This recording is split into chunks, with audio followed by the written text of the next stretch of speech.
And we have here CM Gould, 10,000 pine points to you. Mishkan, 5,000 pine points to you. Guzman B, what number are you? You are third for 1,000 pine points. And Robert Cummings, you're like every sequel to every movie not worth paying attention to.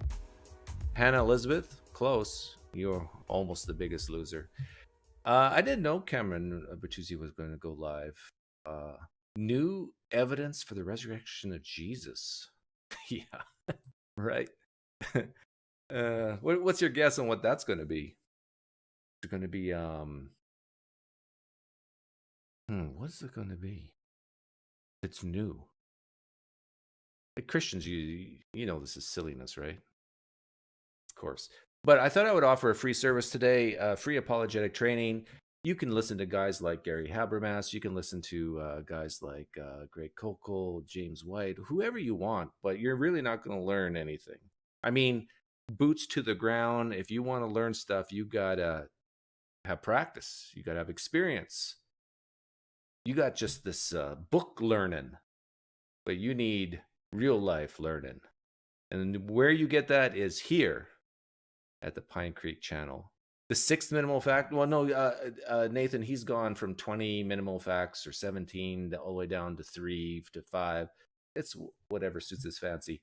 I want to show, for those of you interested, I have some results from our poker tournaments. Who are the best people? You know, all poker lives matter, but not all poker lives matter equally. It's about performance. Now you're going to think, you know, Pinecreek's number one, but I'm not, because you know this is a weird universe. In weird universe, you have chaos. Where you have chaos, you have things like a guy named Aaron being first in the poker tournaments. Maybe there is a God. I don't know. This is pretty strong evidence. I'm second. So basically, if you get first place in our poker tournament, not only do you win money, but you win points. 3 points for first, 2 points for second, 1 point for third, and a half a point for fourth. Sometimes fourth comes into play. Anthony, good you're here. You're on the list. You have not been shut out, Anthony. You have value to society, because there's a lot of people who are not on this list who play in the poker tournaments, and we really don't even talk about them. And Reed's here too. Reed is number 1, 2, 3, 4, 5.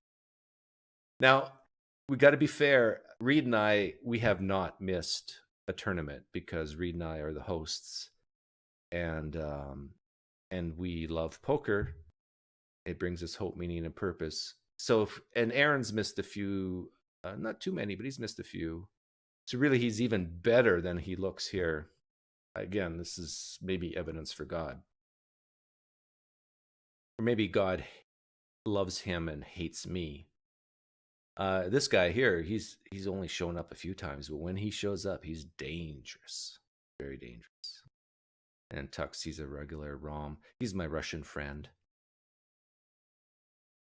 Pays the man his money. Anyhow, so we have a lot of fun. We had a lot of fun last night, especially after Reed left. Then we kind of loosen up, and we had a great talk. So, but anyhow, I hope there's Christians in the crowd who want to ask me questions by tagging me, or come on in. And the way you come on in is through whereby, and one-on-one, prefer you show your face. And all you have to do is click on this link, thusly. My expectations are low, though. I have a feeling that most Christians will not desire to come in because you prefer book learning over real life experience.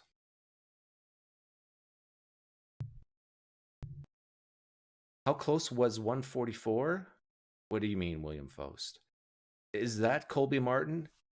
No, not Colby Martin. Colby Cheese. Are there any women in the list? No, we pay We paid one person named Erica to come just so we're politically correct. Erica. We pay her vast sums of money just to show up, and so we have a. And she goes by token female. That's what her name is. But in poker, there's neither man nor woman nor hetero, no homo, black or white. We're all one in poker. That's in my holy scriptures. You need a list with the most money lost to the least. Yeah, well, to give you a, should I say this? Yeah, I should. Why not? There's no rake. This is the friendly home game, but the first place usually pays $200, $250, $20 buy-in. So you get 10 to 1 on your money. This is better than the stock market.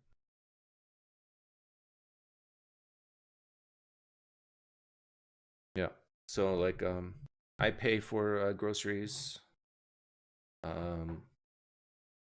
Thanks to Anthony, we've gone to Disneyland and Disney World. Oh, what's going on? Oh, you know what that music means. Caption Christianity has started. Okay. Yeah. This will be good.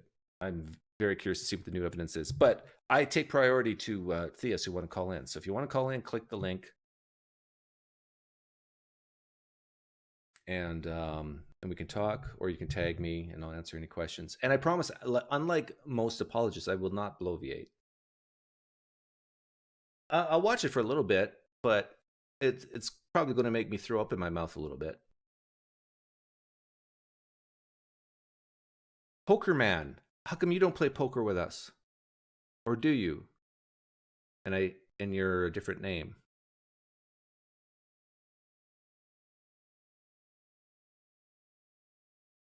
Maybe if you are a former Christian or former Muslim, you can ask me questions that you would have asked while you were current theist, because it's obvious the real theists are scared. Raid Cece's channel again. I wonder if he knew what was going on. I have no idea. Yeah, yesterday, was it? No, 2 days ago? 2 days ago. You need an invite, Pokerman? Email me or read. My email address is in the About tab on my YouTube page here, and we'll put you on the list. Douglas Y, same thing. Email us. I tell you, it's great fun.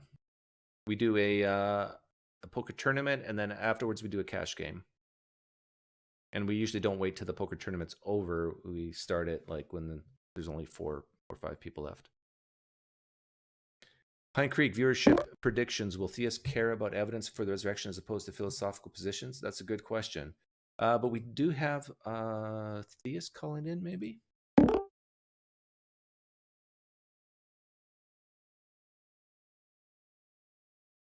Hello?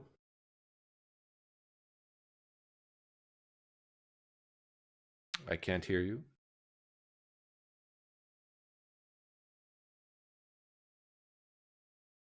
I'll give you a chance to work things out.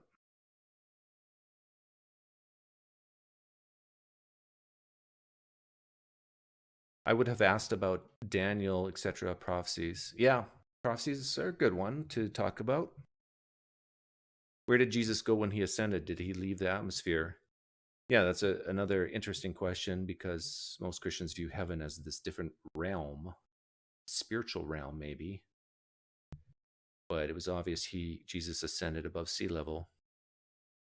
Rebecca from Bread of Life freaked out because you're live right now and her audience might drop. Oh, come on, Rebecca. Have faith. The Lord will provide. I've never played poker, don't know the rules. Well, perk, as long as you have money, everything will be okay. My guess is this is still all... Well, we're getting ready, finishing the first volume. And it is 1,600 pages on just the evidence for Christian. 1,600 pages, as if truth is established by the number of pages. In order for me to keep up with Gary Habermas, I think I need to do that. Yeah, I think I need to do that. That hadn't been talked much about before. Now, some of the things I'm talking about will be familiar to people, but I think it's the arrangement of them that's really new. Okay, so it's the arrangement of new, not the content. Yeah. I just put them in a different order, so now it's new. There are a lot of tools you need. I say there are tools and rules. There's things you use and how you apply them. And two of the most important ones are eyewitness testimony and early testimony. And a lot of critics think we have neither. A lot of critics who deny the four Gospels. Paul, they like Paul. They'll admit about half of Paul's books, and you're free to use those half of books. A lot of people misunderstand. They think you can't use the scripture with atheist New Testament professors. Not true. But they limit what you can use, according to their view. And so I started working with their principles. And what came out was the argument I called the minimal facts argument. And the minimal. How is this?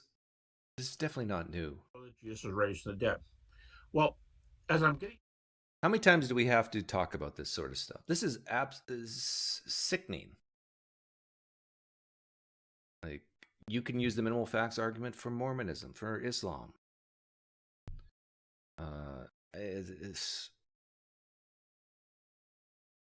Christians, do you think this actually does anything for you?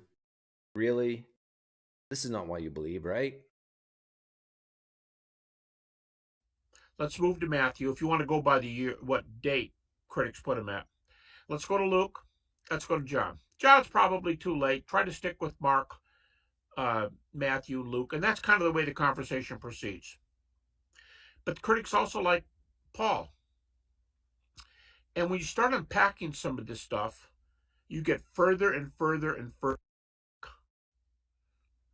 For example, John is about 95 AD. If Jesus died in 30 AD, that's plus 65. According to critics dating, Luke is about plus 55. Matthew's about. That's interesting. He admits that. Well, he's using, I guess, consensus of scholars. But Paul's first epistle is probably 1 Thessalonians in 50 AD. Some go as early as 48 for 1 Thessalonians. Yeah, and this is 15, 20 years after, but the creed dates all the way. He's going to say all this sort of thing, but I tell you, if someone came up to you 1 hour after them claiming to have seen Elvis or a loved one who has been dead for years, you would not believe them, even if it was an hour after. Right? Right. I mean, when I say Son of God, I mean, and give a definition. When I say Messiah, that's a Jewish word. Greek speakers say Christ, and that means this. And when we call Jesus Lord, that means this, but he doesn't do that. He opens 1 Thessalonians with a loaded Christology. Everybody admits this. He uses all the heaviest names for Jesus and doesn't explain them. So that's interesting. At plus 18 to plus 20, he's using terms that they probably know a lot about before he writes the letter to them. Yeah, that does not mean it's more likely Jesus Christ rose from the dead. Facts can help, but it's trumped by emotions. Yes, yeah. The elephant and the rider, right? No, it's good. Yeah, just keep going. I'll slow you down if we need to. Yeah, do that, because I don't want to just ramble on and assume that you're being a nice guy and not going to interrupt. No. Speed them up. Don't slow them down. Okay, let's go from the other end. I ended up with Thessalonians at probably 50 AD, but it could be 48. That's only 18 to 20 years after the cross, half the distance of Mark. Now let's go back to the cross. Moving forward, everybody puts the conversion of Paul at plus 2 or 3. That's 32 to 33. If you keep the cross at 30 in your mind, some people. I don't know where he's going with this. Well, how does this make a man rising from the dead any more likely? 33, you're going to be even closer to the book of 1 Thessalonians. But at 30, Paul comes to the Lord. He's taking his trip to Damascus, 32 to 33. Yeah, and how do you know that? The Damascus Road story is in Acts, not what Paul wrote, right? Between 30 and 32, or if you prefer, 33. What is going on in the Christian world before Paul comes to know Jesus? Now, the normal comment is, well, Paul was a Pharisee. Good. He was a scholar. Yep. And he was angry about something. He held the coats of those who stoned Stephen. Yeah, and it also says, which book is it where it says that his kinsman became Christian before he did? Which kinsman can be translated as his family. The Pinecreek theorem with the Apostle Paul. His mom, his dad, his brother, his sister, his girlfriend, his wife, I don't know. Oh, Paul wasn't married. Although he was a member of the Sanhedrin. What was Paul hearing? What was out there? Why is it that his books look real and yours look fake? That's a great question. Early eyewitnesses. There aren't any Gospels, and Paul's written no books. Now, the earliest Christian preaching, according to skeptics like Gerrit Ludemann, the late Gerrit Ludemann, the atheist German New Testament scholar, Bart Ehrman, preaching of Christianity started immediately. Christians began preaching. All this is so what? So right away, if Jesus dies in the spring of 30 AD, and Christians are preaching the gospel, which at a minimum is the deity, death, and resurrection of Jesus, what is making Paul so angry? And I guess that kind of general question kind of sets the stage for this. And take Gerrit Ludemann, the atheist New Testament scholar. He says Christians preach the gospel data immediately after. He doesn't believe in an ascension. So immediately after they didn't see Jesus anymore, the book of Acts says 50 days later, Pentecost. So less than 2 months later, they're out preaching. I wonder, like, can Christians listening understand why I'm shaking my head? Do you understand why this has zero impact? Can you feel what I'm feeling? Or are we so worlds apart? Like, are you excited to hear this? The old view among both liberals and non-liberals, both conservatives and liberals, is that a lot of scholars think that it got to the book of John before we totally unpacked how heavy Jesus is. Yeah, please, Christians, call in and save me from this guy. John is saying he's developing what they said in the early church. But Cameron, this is surprise number one. I'm not putting on the timeline yet, but just a point. A lot of critics are saying today that what came out of the gates in 30 AD, what came out of the Christians' mouths, what Gerrit Ludemann calls early, immediate, is the highest Christology ever preached. So what? Now let's just think about that for a second. The old view is John unpacked it 60 years later. Yeah, 60 years later. It's like saying, like, when did Joseph Smith start writing the Book of Mormon, or his letters describing his experience with Jesus and the angels? Wasn't it earlier than Paul's letters as compared to Jesus' crucifixion? And not for 1 second do these early accounts sway the evangelical Christian. Thank you. Oh, please be a Christian. Oh, it's Canadian Catholic.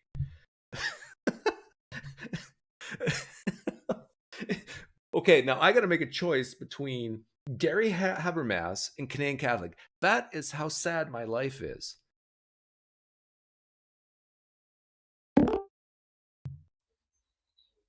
Hi. Hi. How's Joshua doing today? I'm fine. So I have actually two things. One is, do you remember we were supposed to have a conversation with Dr. Habermas? Yeah. Thankfully the wait is over, so I will be sending you an email either today or tomorrow for the details. Oh, have you talked to him and he's interested? Yeah. his mother passed away, so he had to delay it. Unfortunately, I hope may she rest in peace. Well, he didn't delay his thing with Cameron here. Right? I don't know, but yeah, that's the first part. I'll be happy to email you and engage. But secondly, I mean, I still don't think you are really well. First of all, I don't like your anti-intellectual demeanor. I guess that's one thing that I'm not anti-intellectual on this topic, but the thing is, when you pull yourself out of the Christian worldview, and let's say you're hearing these words spoken by Habermas, do you think it actually sways people? Well, be honest with me. Like, can you imagine yourself as an atheist listening to this and saying, "Oh yeah, Jesus rose from the dead"? Yeah, but we have to ask ourselves, like, what the purpose of a resurrection apologetics is. So one is, of course, to convince people, and that's not going to be as effective, right? But the other is, am I freezing on your end? No. Okay, so then just me. Yeah, so the other option, of course, is to raise the probability among theists. So assuming somebody is a theist, right, and has good reason to believe, which I argue we do, to believe that one of the religions is true, or so on and so forth. When you say probability, I think what you really meant to say was confidence. The purpose of what Habermas is doing is to raise the confidence in people who already believe this stuff, right? Well, who either believe or are on the verge of believing. So, so I don't think that you're like. I mean, I've spoken with Dr. Habermas. I mean, as you know about you, and you didn't like that. But the point is, I think that what historians who argue for resurrection are trying to do is really ask a more intellectual question. And I mean, unfortunately, and I'm not trying to be insulting, you don't seem to think much of intellectual endeavors like that. And of course, now I would argue that that is your coping mechanism. Again, please don't take this with insult. I'm not trying to insult you. I have nothing, but like I don't need to. But I do think that it's a coping mechanism. This idea of, well, they're highbrow. I'll give you all that. What's your point? So the point is that I don't think that anti-intellectualism helps, right, in intellectual endeavors. So if you're researching something like Christianity, anti-intellectualism has to go. They're not compatible. You can't research. I'll even give you that I'm anti-intellectual, and that I'm coping. But the bottom line is, I think that we agree on is what Habermas is spewing right now is not effective to the non-believer. It's only effective for the most part, for the vast majority of part, to maybe raise confidence in people who already believe. Well, I mean, again, depends. If if a non-believer is willing to be open and their emotional state has calmed down. Now, again, if you're still angry that your mom took away your phone at church and you rail against religion, then this stuff isn't going to be helpful for you because you believe for irrational reasons. But if you are currently a non-believer that's open-minded, I think this is very, very good to raise your confidence because it really gets you to ask the question, well, when is historical research legitimate? Can we research history? And at first it's going to be, oh, no. Well, these are myths, but let's go deeper. Like, where does the myth start and where does the history end? Like, you believe Paul existed. Okay, that's not a myth. And you believe that some of Paul's claims are true. Not all of them are false. Okay. But aren't we the same? Like, if we take something outside the Bible, it has nothing to do with religion, and you and I just are reading it together, and we're reading about people, places, and then all of a sudden it says this person in this particular place walked on water. You have the same look again. You and I would not believe that's history. This is the same coping mechanism, right? This is the same coping. But are we agreed? No, we're not, because I don't want to encourage your coping mechanism. I'm sorry. I'm not. Again, I'm not trying to Are you saying that if you and I were sat together and we read a book that has nothing to do with religion and it talks about people and places, and then all of a sudden it says that a particular person at a particular place walked on water, you would not automatically think this is fiction? You would say this is history? Well, I mean, the historical categories of this is fiction and history are another anti-intellectual staple, right? There's more genres, so to say, when it comes to. So the first question. Would you say it's history or fiction? I don't buy those categories. I don't think that there is a dichotomy. If you buy history, the opposite of history would be fiction. No, not necessarily. There could be allegory, for example. That doesn't fit into category of fiction traditionally. So the point is, again, these categories are also monikers to try to escape the intellectual rigor. So what people like Habermas, I guess, have introduced is rigor to the question of resurrection. And the reason why people deplore that, and again, when I say you, I don't mean you particularly, is because you are fundamentally opposed to the kind of rigor that is applied, right? The reason you're opposed to that is because you don't want to fight on the intellectual side, or whether it's history and philosophy. You just prefer the mockery or condescension, and you can't have that with rigor, right? You can't be a serious historian and adopt the anti-intellectual attitude you adopt. So this is what explains the, I guess, more cold, backhanded anger you experience. Ultimately, it's a coping mechanism. Are you psychologizing me? Well, kind of, yeah. Unfortunately, I hate to do that. I swear. How come I can't do it and you can? That's not fair. I hate to do it. I apologize. I really hate to do that. But I have to do something because you always try to catch me out with like weird monikers that I'm not used to. Usually people want to defend their positions, and you're going, "Oh, I grant you all that," but yeah, that's because I'm not insecure. Yeah, okay, but I mean, you understand how this looks to me, right? I don't think you're anti-intellectual as mouse, right? And it doesn't really matter that you're saying it doesn't matter because many people who watch you presume that you are exploring intellectual topics. So when you can see that you're anti-intellectual, you embrace anti-intellectualism, then that really undermines a lot of what you say. What would I have to say to be intellectual? Well, first treat the rigorous topics with rigor, right? Okay, what does that look like? How many hours do I have to spend? No, well, look at how you mock, for example, people who have backgrounds with books, right? You would call anybody who did that insecure, but you don't see that in yourself, right? Because you are insecure when you see people with backgrounds, right, with books. I mean, again, as far as I understand, maybe I'm wrong about that, right? Well, I understand that most people have their cameras in their dens or offices, and their offices tend to have books. I get that. But still, I think sometimes people are so proud to show off their books when really they probably haven't even read them. Is that wrong? Is that wrong to want to show off? No, they can do what they want, but I can do what I want and say just because you got a whole bunch of books behind you doesn't mean much. I mean, it doesn't mean one thing. You've spent a lot of money, unless you got them for free somehow. But anyhow, thanks for hopping on, Canadian Catholic. I'll check for your email. Look forward to the email. I'm going to be contacting you today or tomorrow. Thankfully, it seems to be all set. All right, God bless. But no, don't spill much details. We need to surprise everybody. Okay. I'll wait for your email. See ya. All right, God bless you. God bless you. Science bless you. Science bless you. What do we got here? Agnostic Christian with a tracksuit. Oh, he's getting his books. He's putting his books behind him so he looks intellectual. This is someone new. Excellent. Oh, and now he's running away. But I see a reflection. He's grabbing another book. Putting it what? Oh, is that Harry Potter book? Can you hear me? I can't hear you. I need you to fix your mic.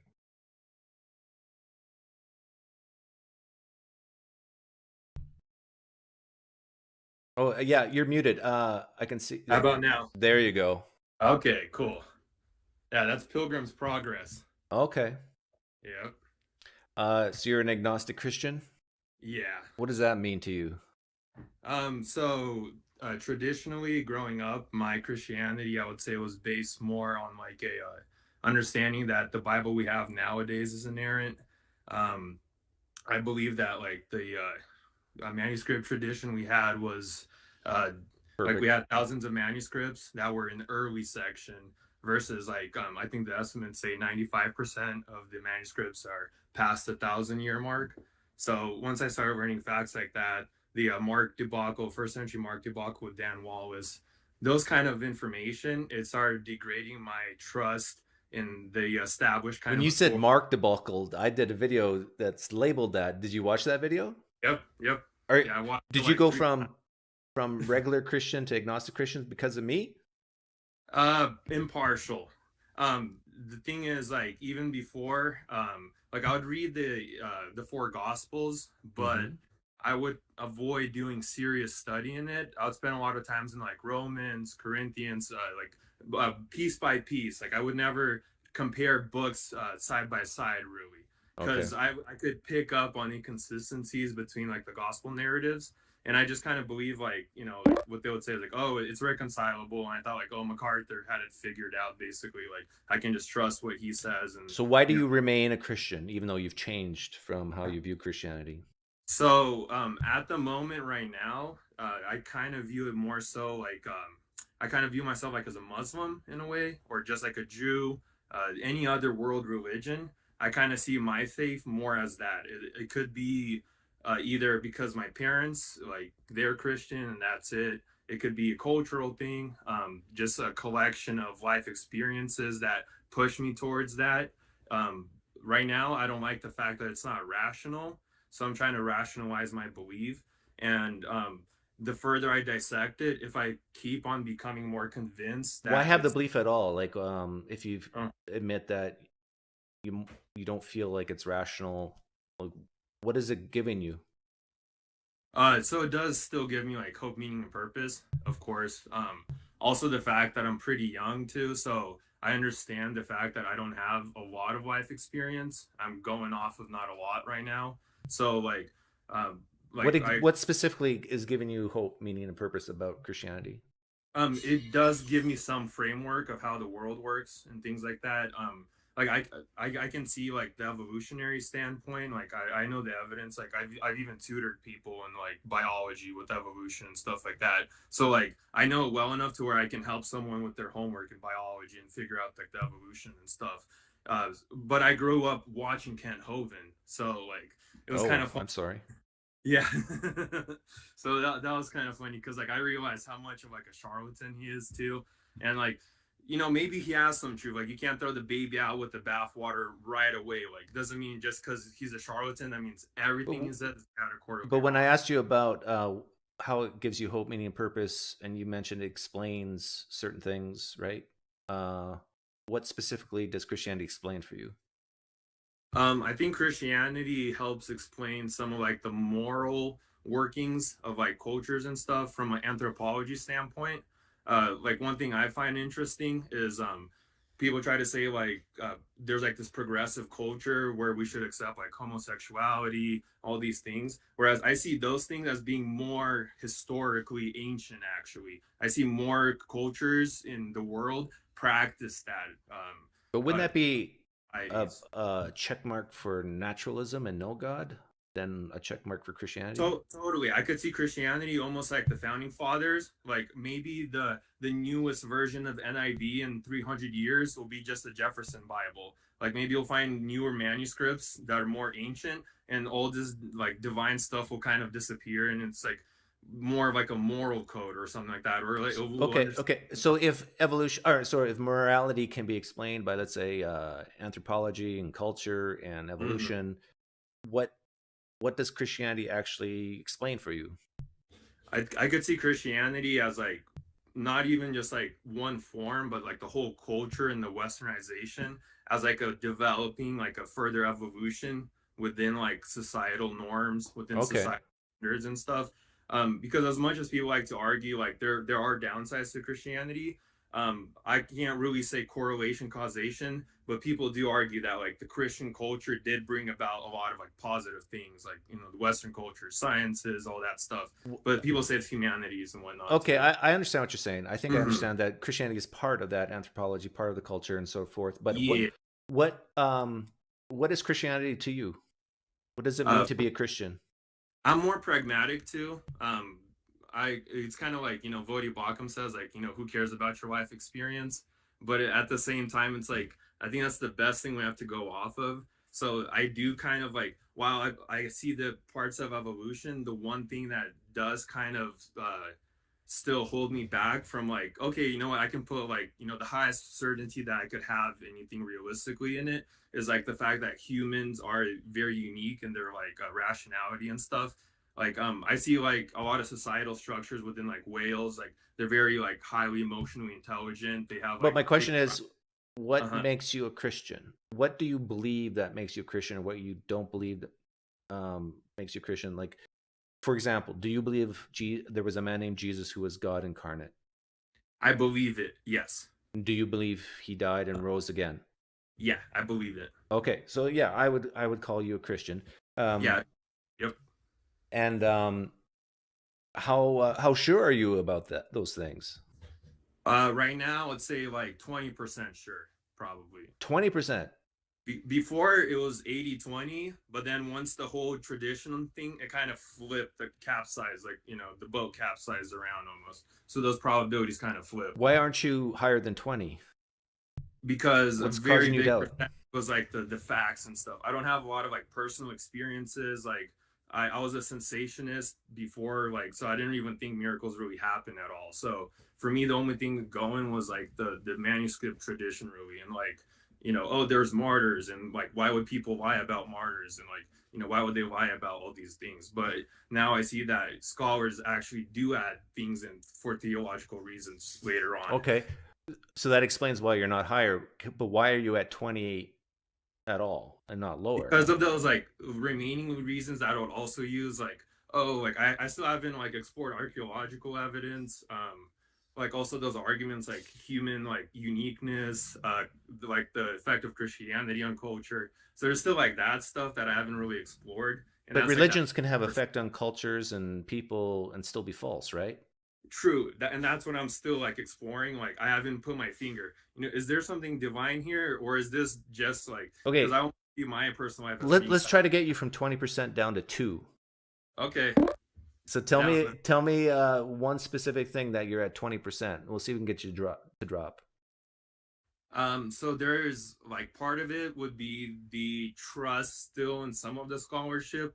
So like for example, evidence, the archaeological evidence. Supposedly there's some like unique evidence in the Bible that like there's some like information from like Syria and stuff like that. They found some finds that are verified through what's said in scripture. Okay, but so are you talking about things talked about in the Bible, and then there's archaeological evidence for like places and people and that sort of thing?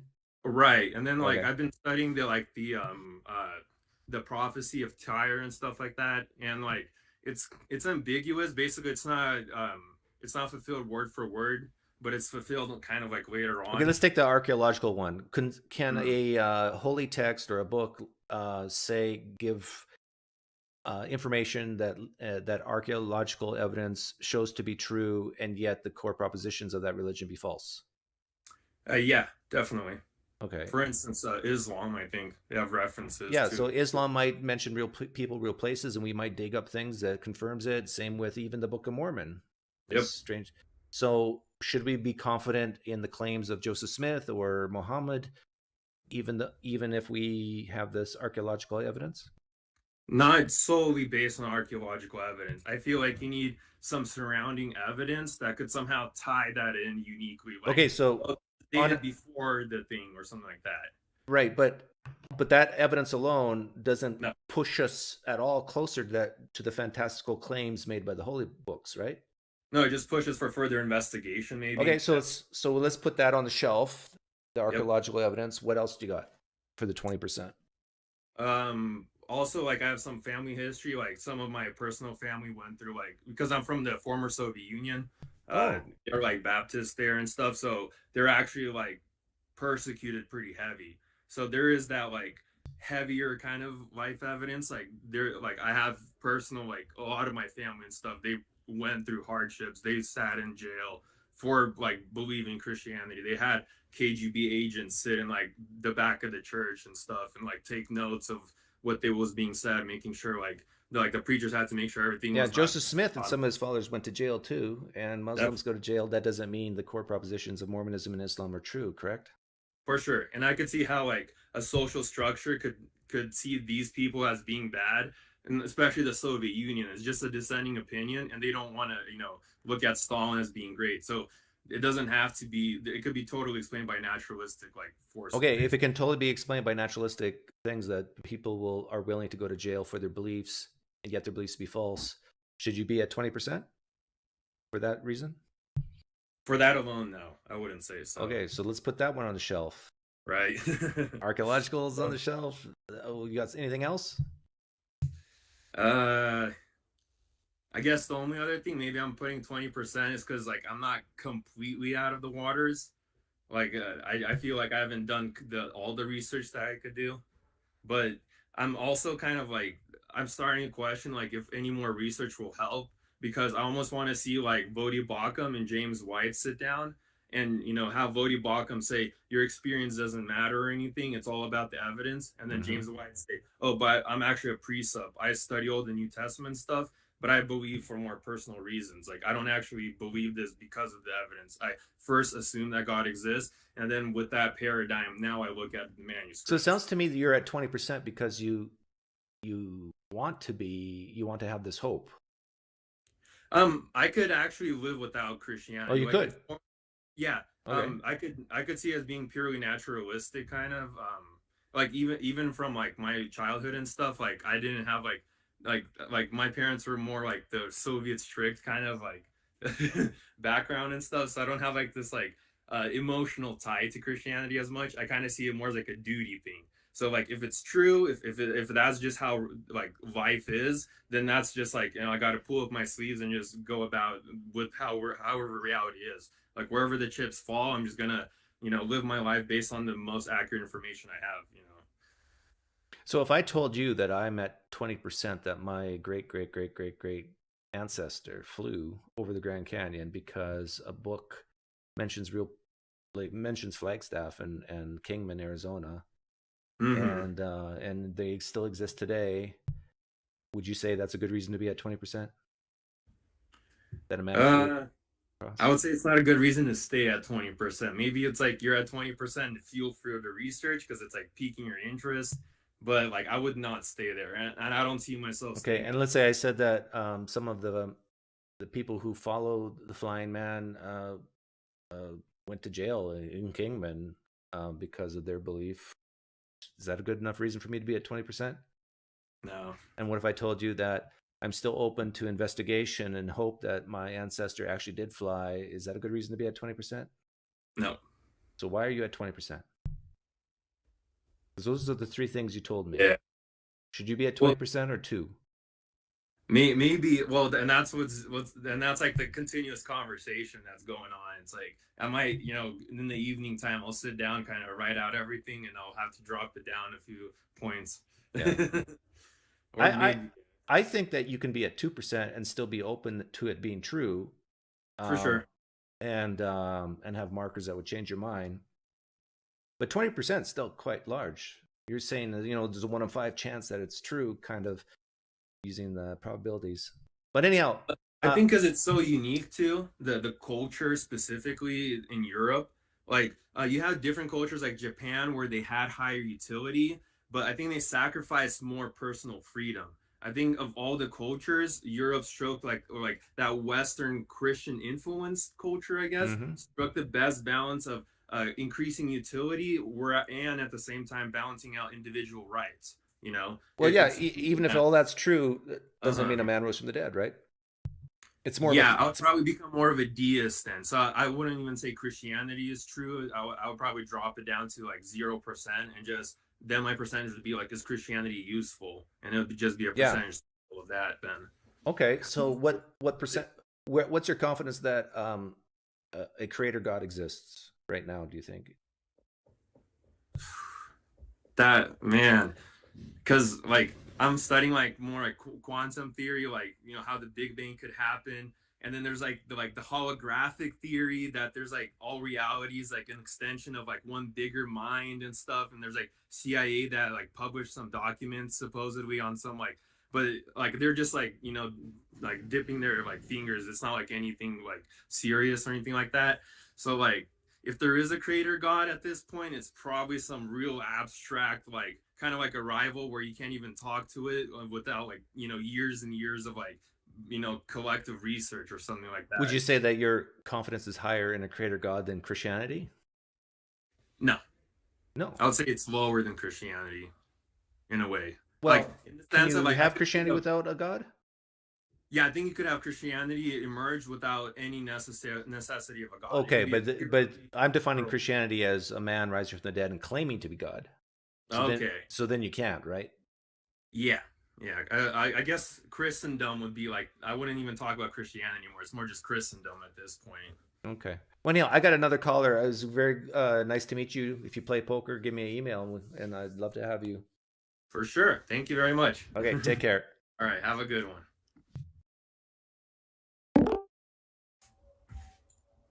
Eli. Hey, Hi, how you doing? I'm good. I am an open theist. Oh, So, I love open theists. yeah.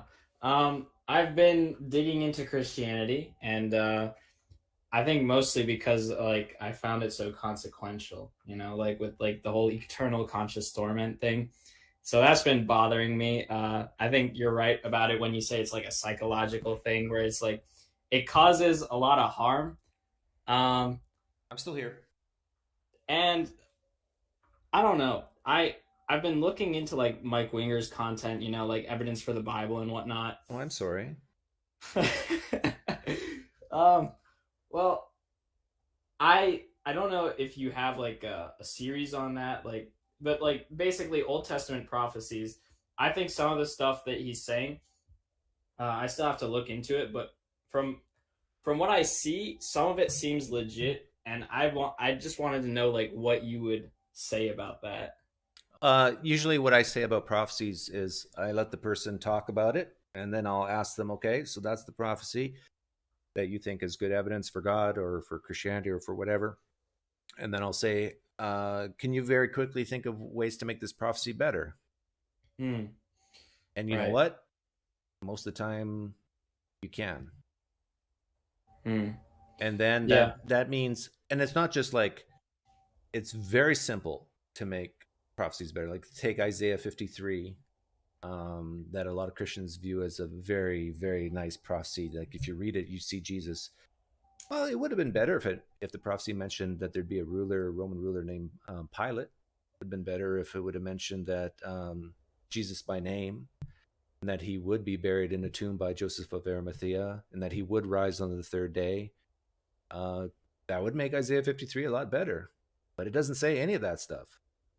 Hmm. Right? Yeah.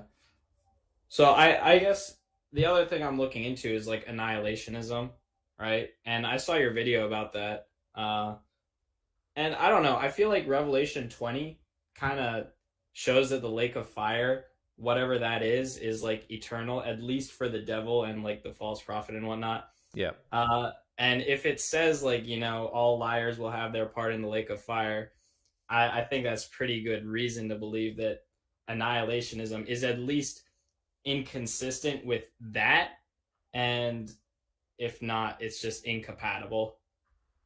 Yeah, I agree. I think you can find verses like that and the parable in Luke that really makes it sound like ECT is true. But do you believe any of this stuff at all? So I've actually been going to church for like 2 months now consistently. I talk to the pastor, and What kind of he church? knows my. I go to a Baptist church. Okay, I'm sorry again. So, well, I don't know. It's kind of. I think it's what I was exposed to first. I didn't grow up Christian. My parents are not Christian. What got you into Christianity in the first place? I was. What's well, her name? No. Oh no. Okay. I'm like involved in like political stuff. Like I watch like a lot of political content, and like like conservative politics is all about like Christianity, and I would consider myself a paleo conservative minus the Christianity part. So then I started looking into Christianity, and I can believe that Jesus is God. I can believe that he resurrected from the dead. I think the problem is that I can't really reconcile with the eternal conscious torment part of it. Okay. Why? Let's start with why you can believe that Jesus is God and why he rose from the dead. Why do you believe that? To be honest, most of it is intuitive. I could definitely look into that, but I don't really see any reason to not believe in it. You don't? I don't know. I don't think it makes like a practical difference on like my life.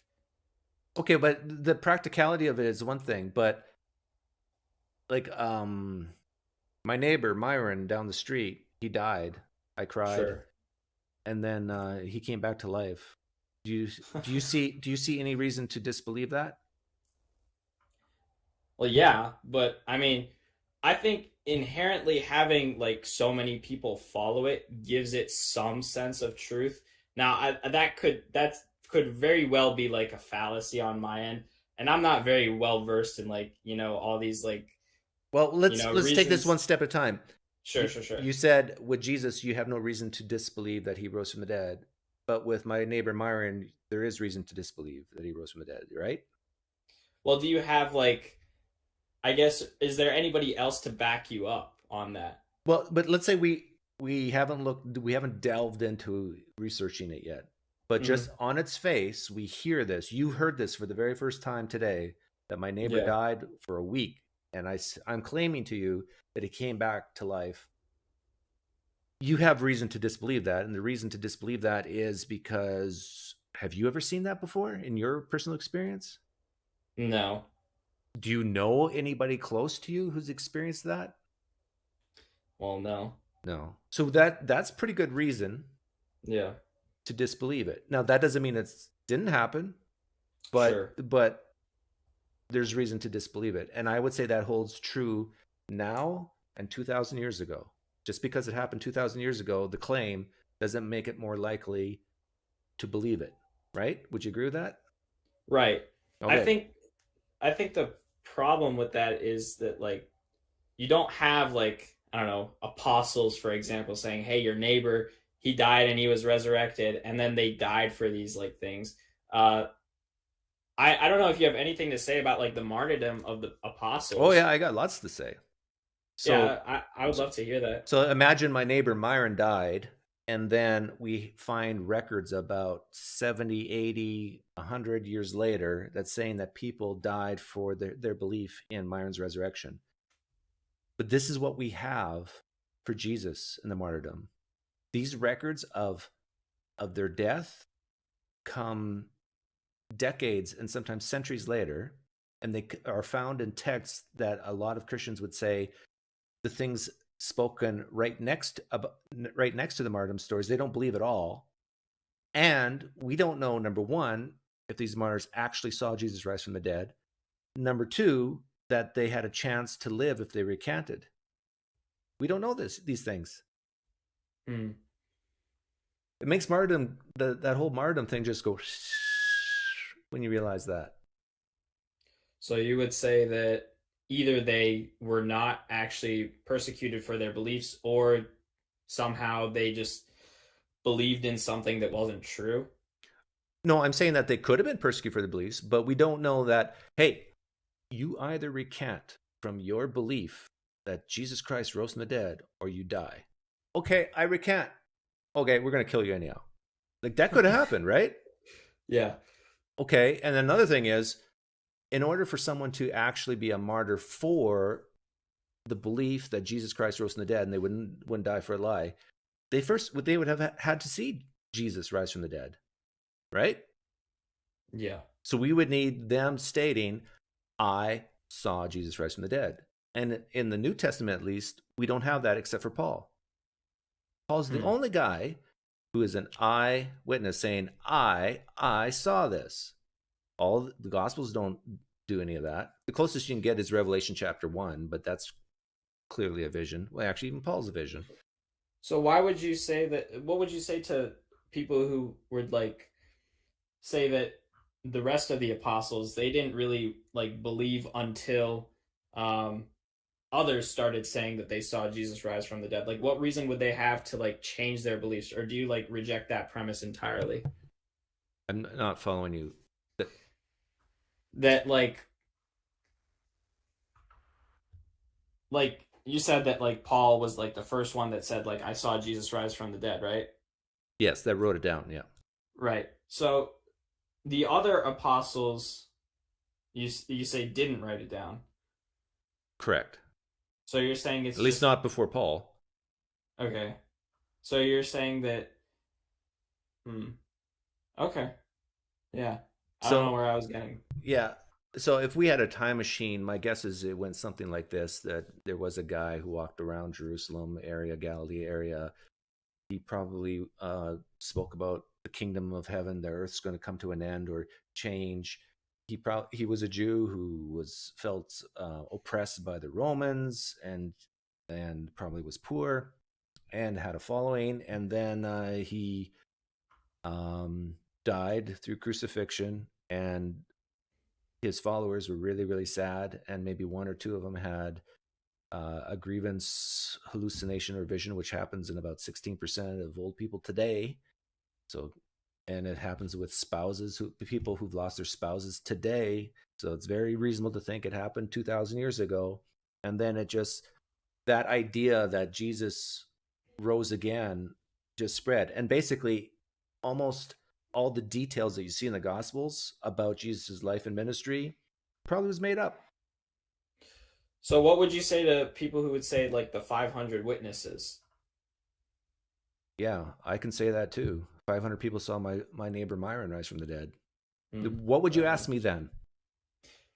Will they like, I don't know, stand behind that? Will they have accounts written for that? But let's say I seriously made that claim to you that 500 people in my neighborhood saw Myron rise from the dead. And you seriously want to consider this as being true, what's the first thing you would ask? You would ask, who are these people? Where can I talk to them? You would ask, where do you live, Doug? I want to come interview them. You want to get their names, their addresses. Sure. And then you would want to separate them and interview them separately. Okay, what exactly did you see? What did you see? Notice we can't do any of that with 1 Corinthians 15. Does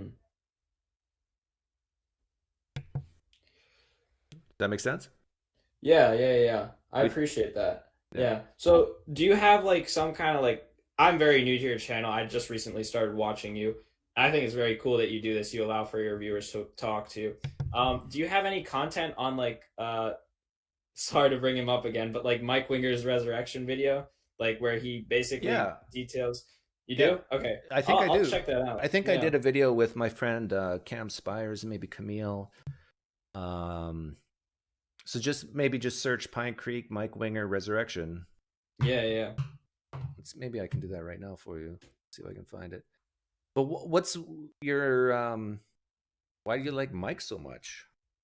I don't know. I guess YouTube algorithm fed him to me. I think he's very biblically consistent, I guess. Like, I come from this, like, from the perspective that, you know, if the Bible is true, I want it to be like interpreted to me in the most balanced way possible, and I think he does a good job of that. Okay, this is the one. Mike Winger critique evidence for the resurrection of Jesus. I think this is actually goes hand in hand with what I started this live stream with Habermas. So write down that title, and then you can watch that one.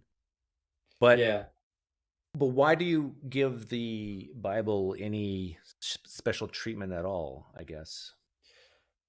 Like, who cares if Mike Winger gives it a fair shake, or is very biblical in what he says? Like, why should anyone care about what the Bible says?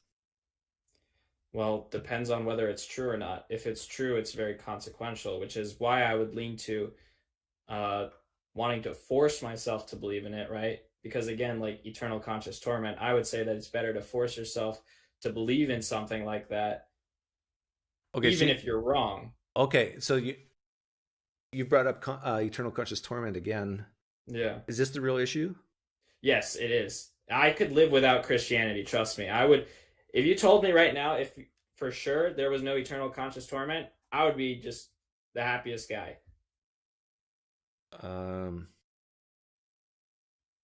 I bet you $100,000 that there's no eternal conscious torment, and I'll put it in escrow.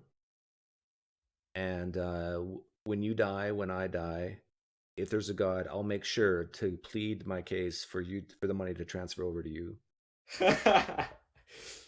Well, I appreciate that. I'll check out your video, your Mike Winger video.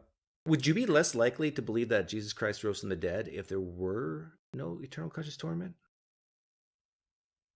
No, I don't think so. I don't think that's the issue. I don't think that it's like you could believe Jesus Christ rose from the dead and still not be a Christian, I would say, because you have to believe. Like, I think you can make like a case for like having other theologies that would say, hey, Jesus rose from the dead, but Christianity is not true, like as in the same gospel is not true. Like you have like, I don't know, Jehovah's Witnesses that aren't saved, or Mormons that aren't saved according to most Christians, right? Like there are other theologies that could potentially say the same thing, right? And like you even have like I said, annihilationists. They believe Jesus rose from the dead. But you're worried about the Christian hell. Yes, I'm very worried about. Are you worried about the Muslim hell? Yes, very worried about it. Yes, and I'm exploring. I'm trying to explore both actually. I don't know if you're familiar with. Are you worried about being reincarnated into a worm? I wouldn't care about that. Why? Okay, now this is interesting to me because that's a form of hell, reincarnation to something very low. Why aren't you worried about that at all? Reincarnation. I wouldn't consider that the worst thing. Like in my opinion, hell is either the separation of you from God, or it's the worst possible torment / torture you can imagine. And I think that being a worm is infinitely better than that. Okay. So it's more the pain part. Yeah, I guess you could say that. Or the torment, like the psychological torment of just separation from God. If hell, the eternal conscious torment, existed, wouldn't you expect the Old Testament to talk about it? Yeah, and that's the thing that's interesting to me, that the Old Testament doesn't talk about it. But the Christians will make the case that the New Testament is very compatible with the Old Testament. Right, but you don't hear of Jews in the Old Testament on their deathbed going, "Oh, Lord, save me from my sins. I hope I don't go to hell." Like, last minute sacrifices. Like, you don't see that in the Old Testament. Right, which is again very interesting to me, how all these like Bible prophecies that like Mike Winger, for example, brings up, they're all in the Old Testament. There's no like fulfilled prophecy, to my understanding, or not that anyone would make the case for it, in the New Testament. Say that again. There's no Old Testament prophecy that's been fulfilled in the New Testament? No, there's no New Testament prophecy that's been fulfilled. Like I think. Okay. Correct me if I'm wrong, but the only New Testament prophecies are in Revelation, and those obviously haven't been fulfilled. Okay. Besides Israel, but other than that, I don't know. But you do believe Jesus Christ was God, or Jesus was God and died and rose again? Yeah, but I think there's a question as to whether or not that makes me a Christian. Okay, you're right, but you believe it? Sure, let's go with that. No, do you believe it or not? Let's be very sincere. Yeah, let's I believe it. And your main reason for believing it is? Intuition. Yes. So if I have an intuition that Jesus Christ is not God and did not rise from the dead, how do we solve this problem? My view is that just because Jesus Christ rose from the dead does not mean that there is consequence for you not believing it. No, we're not talking about consequence right now. We're trying to figure out what's true and what's not. So if I ask you, why do you believe something to be true? Yeah. And you say intuition, and I say the opposite. My intuition is that Jesus Christ is not God and did not rise from the dead. How would we figure out which one of us is right? Because we both can't be right. Right. This is why I respect atheists a lot, because I don't think you can prove stuff like God's existence. Other than like philosophical arguments, or I would say the strongest one is. No, we're talking about Christianity, not God. Right. I'm getting to that. Like, I think it's the same thing, sort of, where I can't prove to you, at least not with the knowledge I have currently, because obviously I'm not very well versed in this, but I can't prove to you that Jesus rose from the dead. The same way that you can't prove to me that he didn't rise from the dead. So I don't think that that's productive. But let's not talk about proof. Let's not talk about certainty. Let's talk about good reasons to believe things, reliable ways to coming to truth, epistemology. Yeah. How would we even begin to figure out which one of us is closer to the truth, me or you? I would say if we're basing it on intuition. Yeah. I would say that from an external perspective, you would be closer to the truth, because we have no reason to believe why this guy would rise from the dead. But I'm saying, just intuitively, I believe that he did, for one reason or another. Okay, now I'm confused, because if you think that I'm more closer to the truth because we don't have good reasons to think a man rose from the dead, why do you... No, I'm not saying that. I'm saying from an external perspective, it would seem like you are closer to the truth because we have no reason to believe in it. But I'm saying my intuition tells me that it did happen. So if someone said their intuition tells me that Myron rose from the dead, my neighbor, would that be good? Would that be a good reason to believe it? No, not for anyone outside of them. Would it be good for them?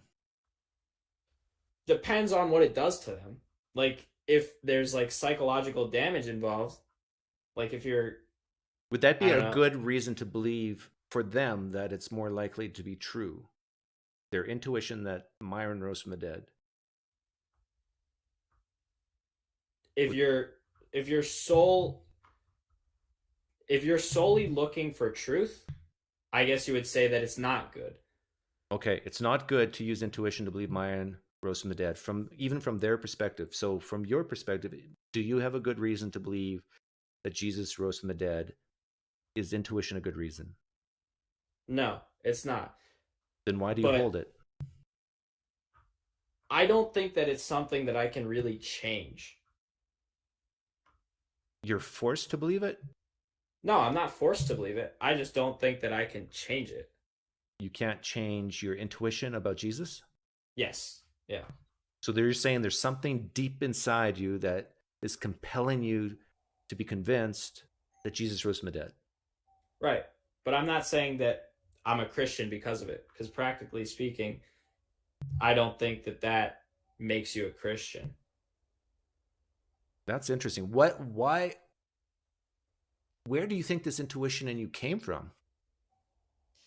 I think a reverence for holy texts. Like, my parents, though they're not religious, they do respect religion in a sense. So I kind of like grew up reading like the Bible and like the Quran, and I just hold like these religious texts at some level of reverence.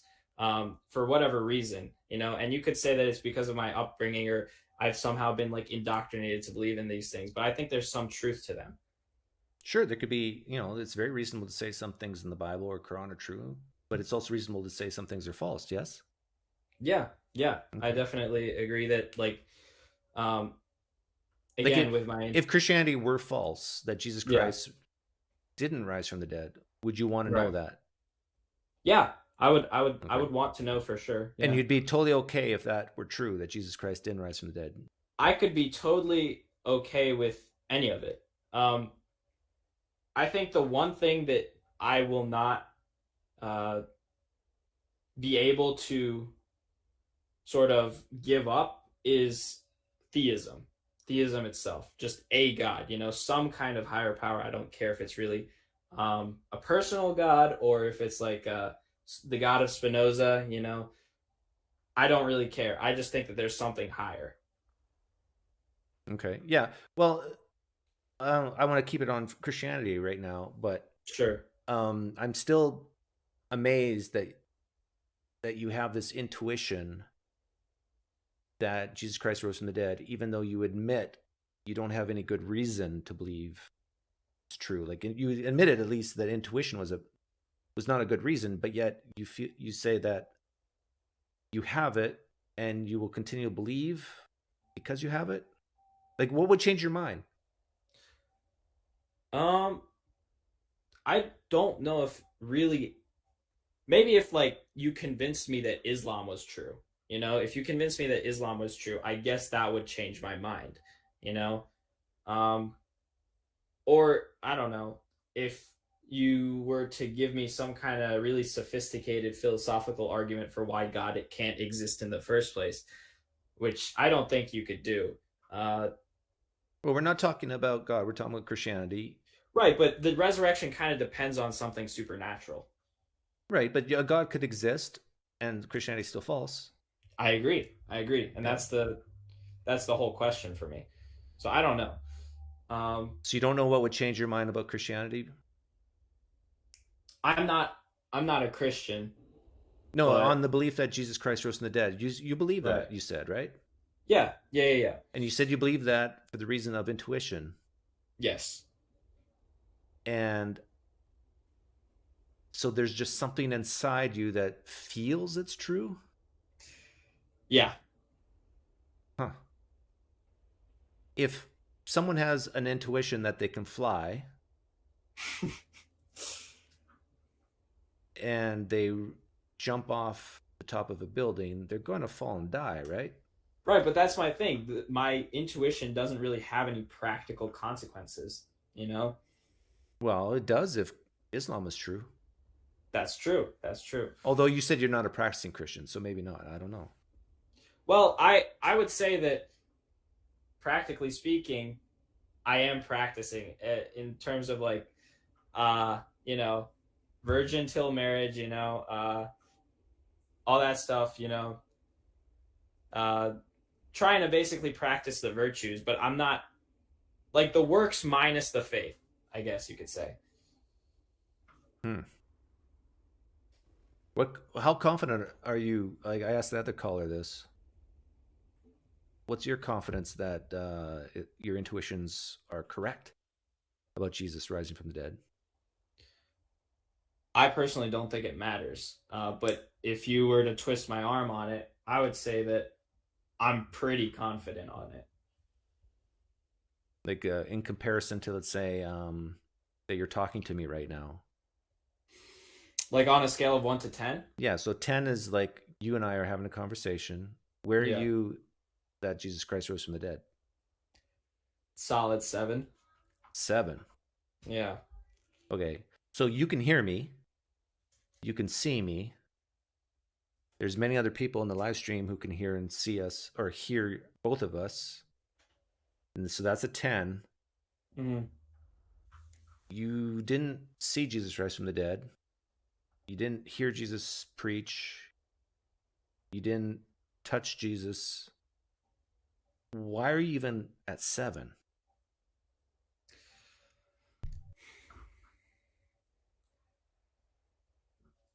That's a good question. But I would say, again, there's no way for me to answer this. I can't give you a reason. I just know. You just know. I just know. I this is not really what I wanted to talk about, though. Well, this is the most interesting part, because when it comes to Christianity, at least, is whether or not Jesus is God and rose from the dead. But what did you want to talk about? I was more interested in like whether or not the Bible has like any credibility to it, which I think is obviously connected. But I would like to hear your thoughts on like how you think like the Bible came to be, like sort of like broadly, you know, not really. Yeah, I kind of already mentioned it, but was it with you or the other caller that I think Jesus had a following, and then they had this belief that one or two of them might have a belief that he rose from the dead and appeared to them, but the details became legend and the stories built, and then they realized, oh, this idea of Jesus coming back was not going to happen in their lifetime, so they started writing things down. These stories started writing things down, and they used the Old Testament as a template. So a lot of the things, I have a video on the Gospel of Mark, which is the first gospel written, and a lot of it parables and quotations from the Old Testament, and a type of mimesis, an imitation that people could have just written down and used without hardly any of it being true. So for example, yeah, I'll give you a specific example. The early part of the Gospel of Mark talks about John the Baptist baptizing Jesus at the Jordan River. Well, guess what? when Elisha took over for Elijah in Second Kings. It's at the Jordan River.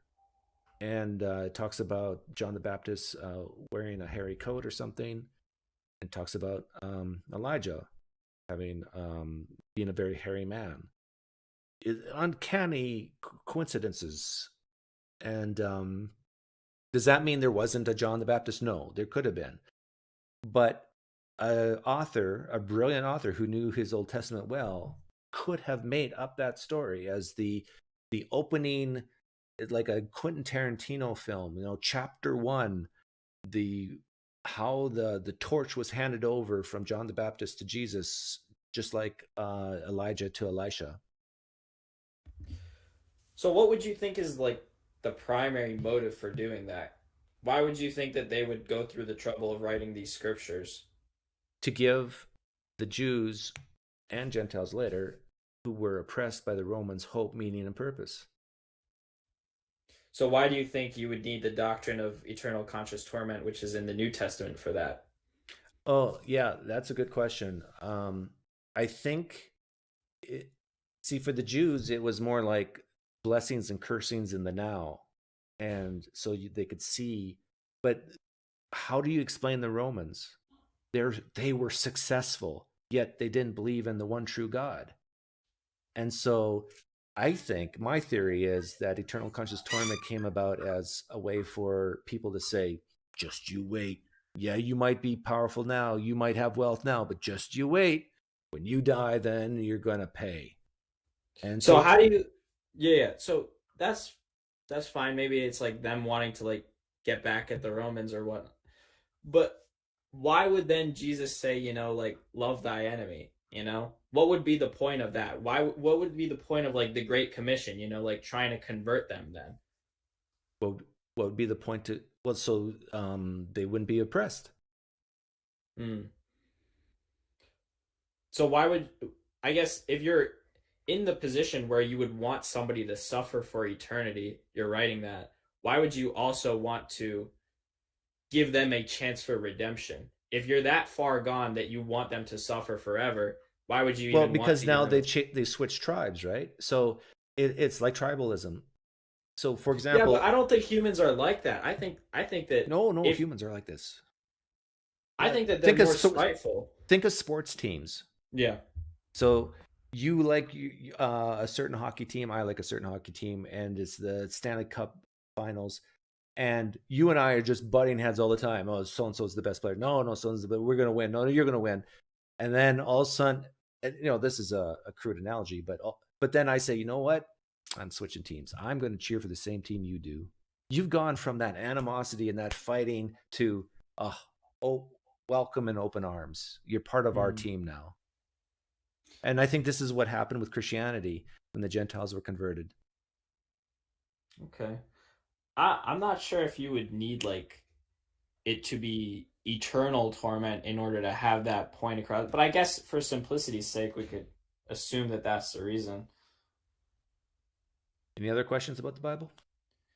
No, I will check out your video about the resurrection. And do you have like videos on like Old Testament prophecies, like basically just like going over like the validity of them? I think I did a video on Tyre, and I think I had a guy named Josh Bowen come in. Let's see if I can find that for you. And I have several videos on Isaiah 53, and where I highlight a Jewish rabbi named Tovia Singer. But you know that me and Mike Winger have talked with each other many times. Yes. 4 times, I think. Have you watched those? I watched a couple of them. What'd you think of those? I like them.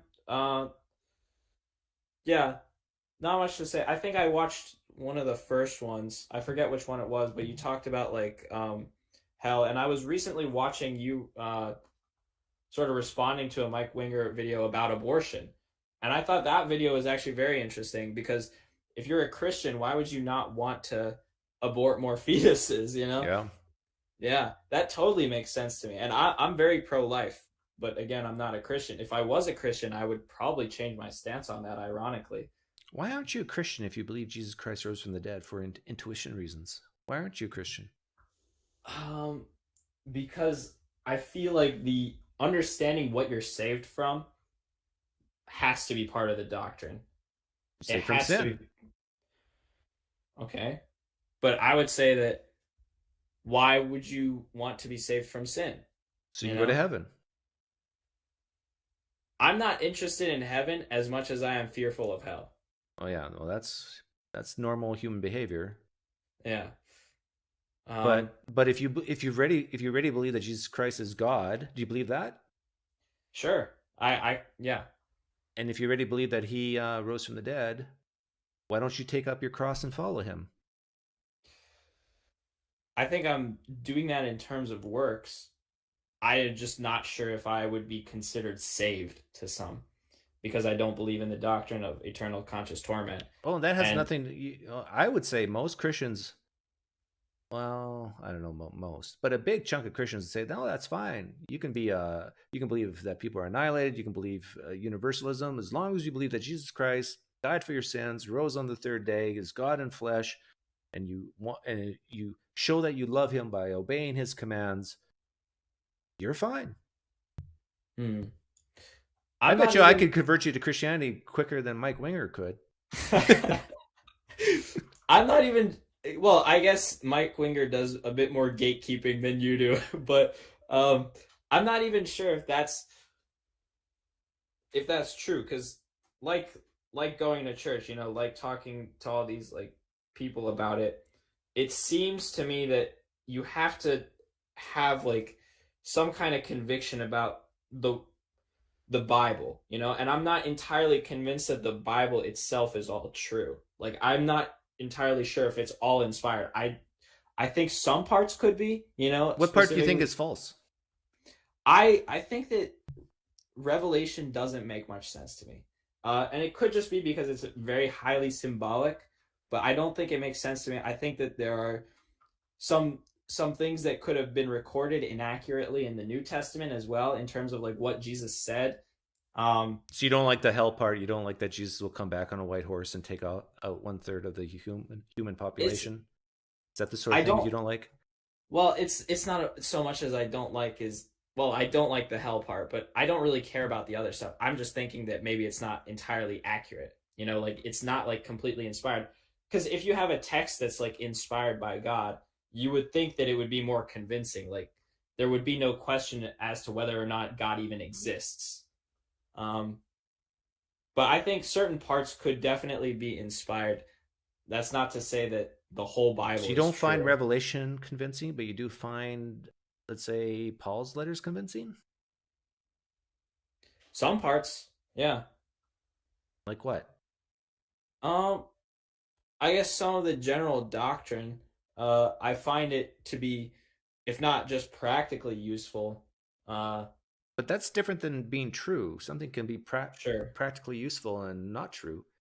Well, okay, if you are like recording, the life of Jesus, it might be in your interest to record something or write something that's not actually there. Like if Jesus said something, maybe you want to like rewrite it in a way that would further your goals, assuming that you have some kind of incentive. I don't know where I'm going with this. Yeah, I'm not sure either. But you know what? Let me try to destroy your belief in God. Is that all right? Yeah, I would love. In the Abrahamic God. Abrahamic God. Okay. So that includes Christianity, Judaism, and Islam. Right. So I have your permission to try to destroy. You have my permission. Okay, so imagine. I think this is true of Islam, Judaism, and Christianity. You have a all-powerful creator deity who can see the future and is all loving, self-sufficient. He doesn't need a thing. He's, in human language, content and happy. He thinks about, maybe I should create something. But he knows that if he creates, let's say, humans, it will lead to sin. God hates Right. sin.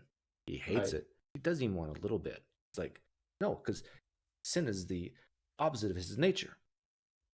My question to you is, wouldn't it be more likely that if this God did indeed exist, he would not have created? I agree that that's a very strong philosophical argument, but some may say that giving man choice to sin is inherently holy.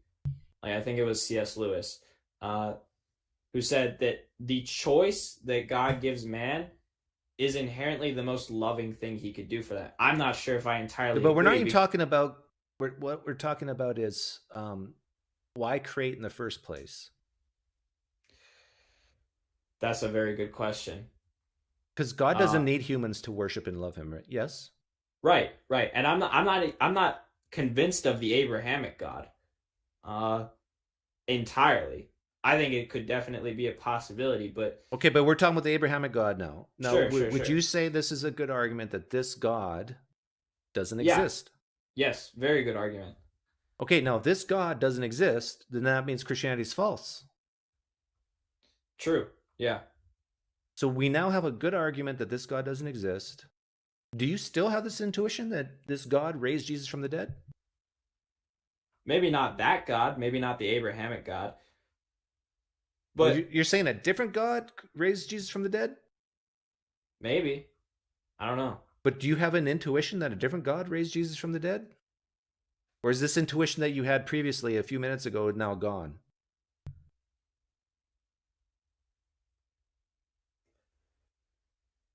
I don't know.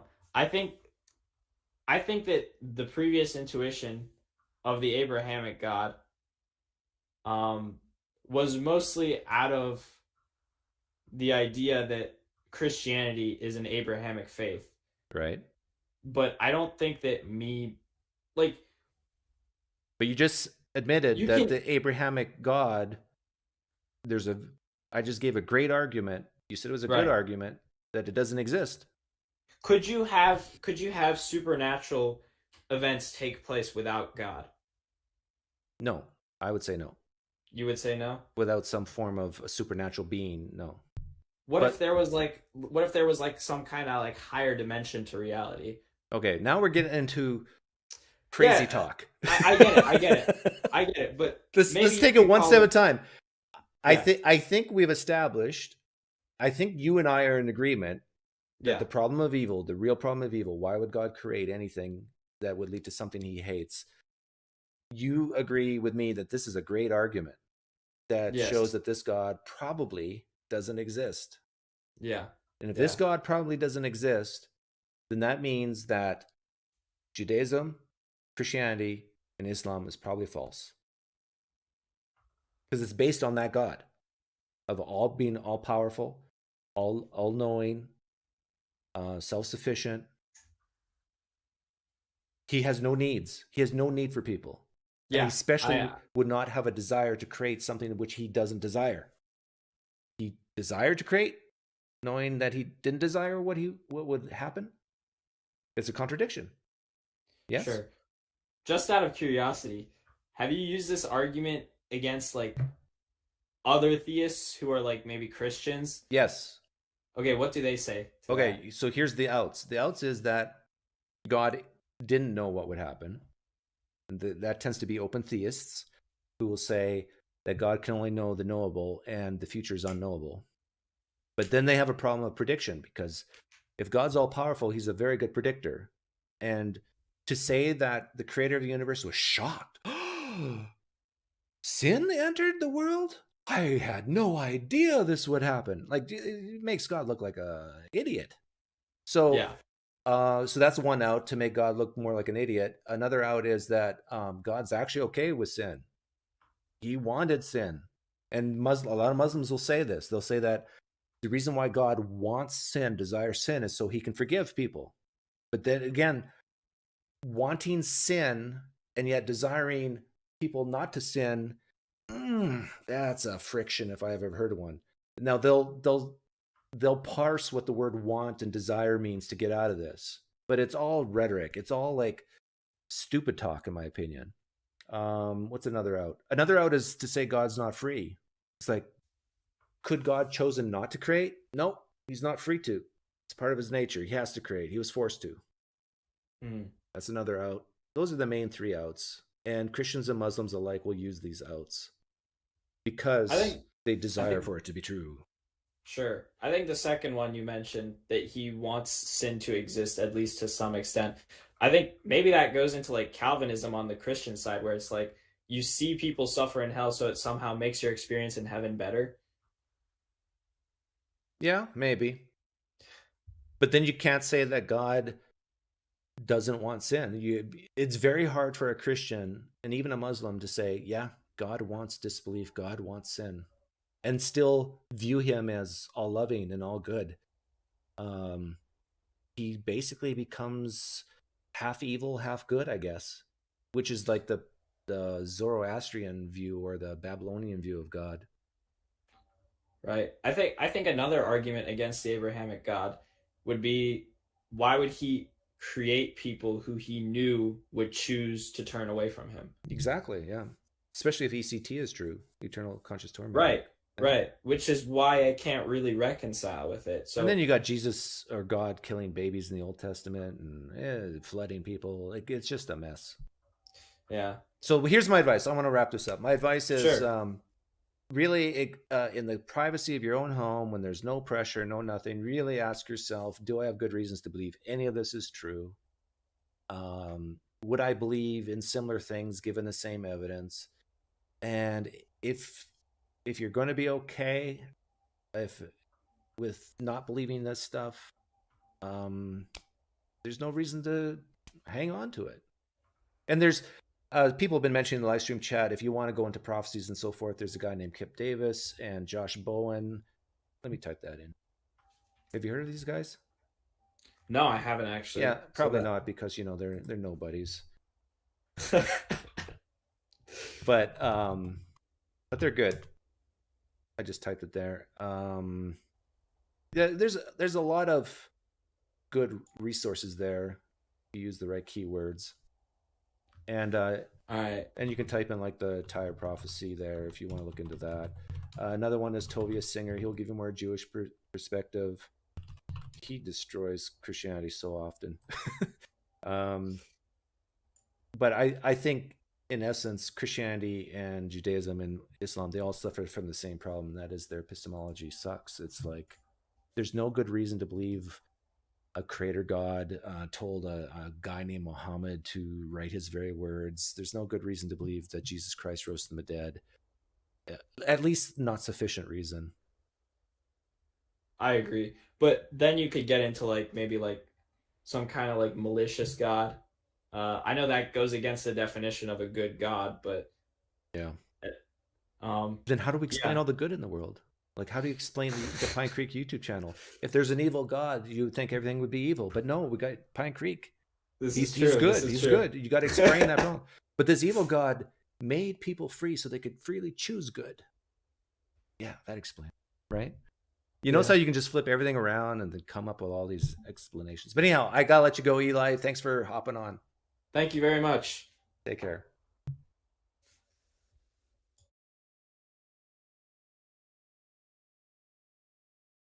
What'd you guys think of that? That was kind of fun.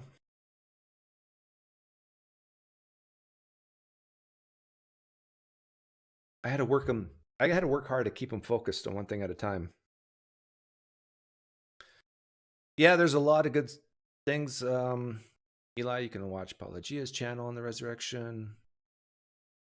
We all say the same things, really. Just depends if you want to see a person or a cartoon. Or if you want to hear an American or a Canadian say these things.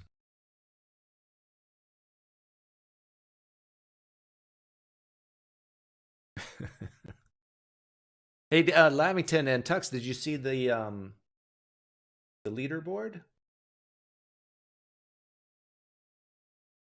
me see here. There's the leaderboard on the tournament. Point system. 3 points for first, 2 points for second, 1 point for third. Lamington, you're not on the list. Poker lives matter. but not yours, Lamington.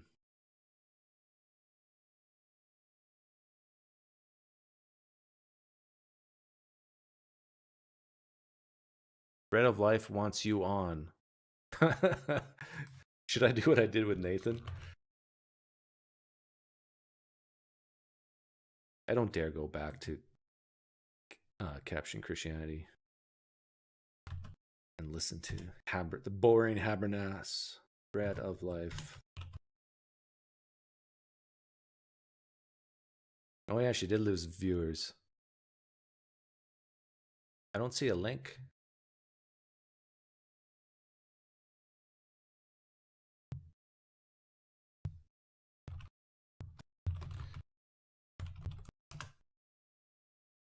Let's see what she does. Oh, I gotta get rid of these books. People are gonna think I'm pretentious.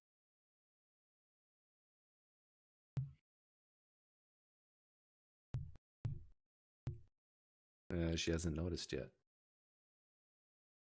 Oh, now she's typing. Look at this smile. She knows I'm in the stream and she just, her countenance lights up.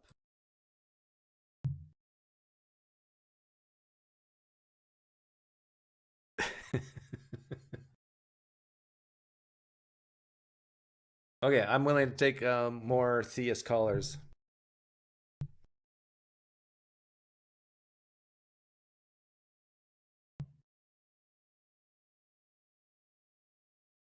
Why did she lose viewers? Because I went live.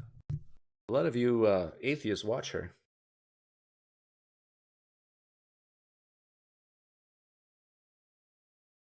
Come on, Christian apologists, those who think that you got rational good reasons to believe and you take all these apologetic courses and you go to these conferences. Come on in. Practice what you've learned. Don't be scared.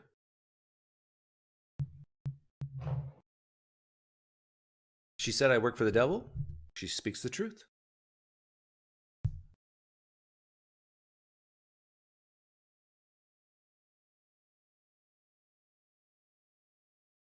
I'm not even charging money for this service. Like when I'm offering, you would pay at least $19.95 per half-hour session. Come on in. It's free. I promise I won't charge you. I tell you, it's like amazes me how reticent, how fearful. Practice thinking on your feet or on your butt in real life, real time. Give me your best. Do I have to goad you? I don't like goading. I hate goading. Goading's no good. Oh, yeah, I'm cheap. I should charge more. Maybe that's why nobody comes on, because it is free. It's like if you want to sell a dog, you got to put a price tag on it, right? Okay, so calling all Christian apologists, I'm offering you to come in and talk to me. Only $199 for half an hour. That is cheap. But it's $199. That's what's my time's worth for every half hour. And if you can't afford $199 for half an hour to talk to me, we can set up a payment plan, 0% financing. I just ask for maybe 10% down. I'll need to run a credit score, a FICO score to make sure that your credit's good. But please, come on, that's a deal. $199 for half an hour with me? William Faust, get ye behind me. Price has to end with a 7. $197 for half an hour. I just dropped $2. Douglas Wise, you're not a Christian. You're not a Christian. No, I'm not a Christian. You do have a good first name. Hello. First time caller. Yes, how are you doing? pretty good. I had a conversation with my cousin the other day, who's a Christian. And we had he was driving a truck. It was like a 4-hour conversation. It was really fun. But basically, his main reason for staying a Christian was because he practices the teachings of the Sermon on the Mount, and it works. Like, it actually helps his life become better. And I really didn't know what to say to that one. It was a really good conversation. I mean, well, you could say something like, well, people can practice giving to the poor and helping the needy. That doesn't mean a man rose from the dead 2,000 years ago. And then he would have said, that's true. And you said, okay, now what? He said things like, like turning the other cheek and whatnot. He's done it by, like, had, he fought somebody and didn't fight back, and then their relationship became better for it. Like, Jainism, I think Jainism is a religion of the East that practices pacifism. That doesn't mean Jainism is true. You could form that put that in the form of a question. And he would say, you're right. So just because... I put some earphones on. I can't hear anything. Too much background. Okay.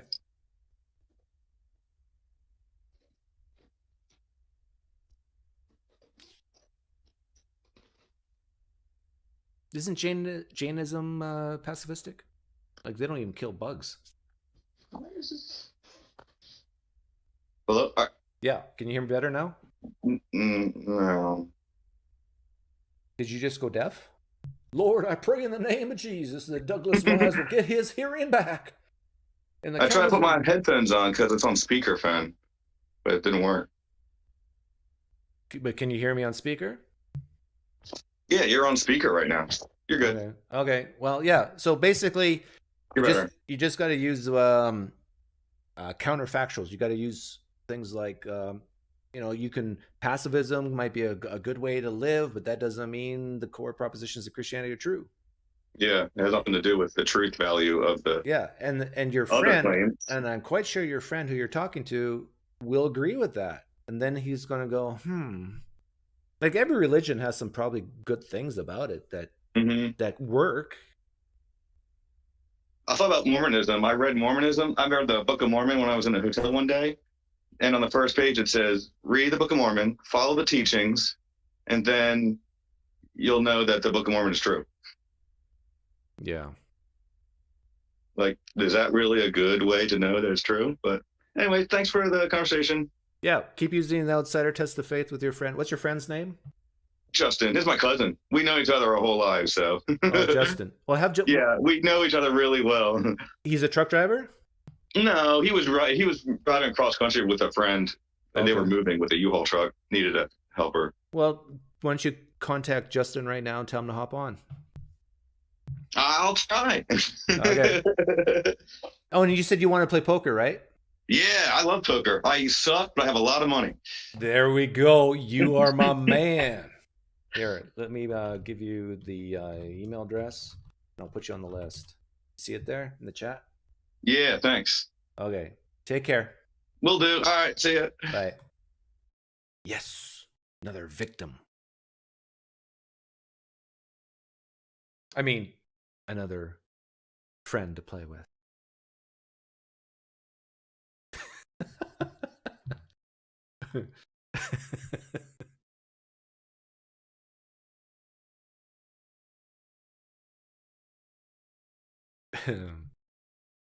Come on, Christians. Call on in. I want to try to not play videos today of apologists. Yeah, the best poker players are the ones who suck but have lots of money.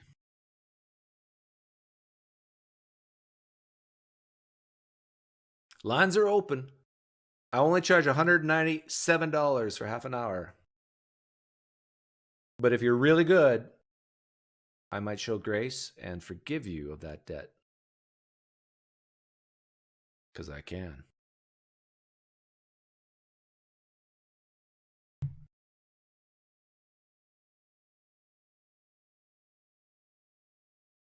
One day, I will notify you guys that my rich poker donor died and I need new rich poker buddies. Yes.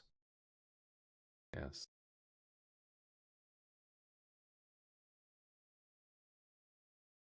Why should I be a Muslim? Why should I be a Christian? Why is Christianity true? Why is Judaism true? Why is Islam true?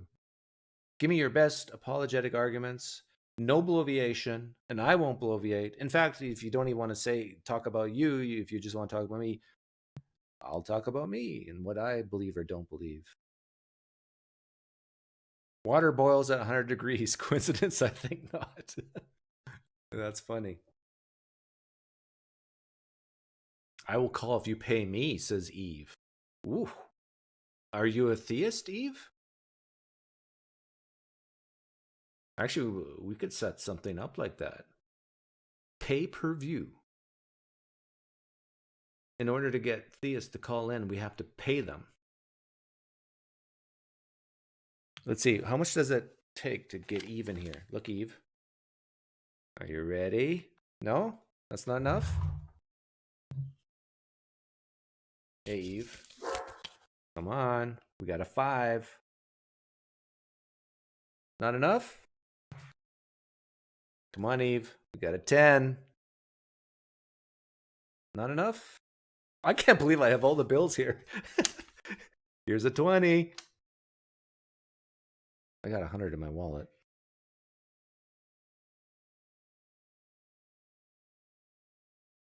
Hey, Javier. Good to see you here.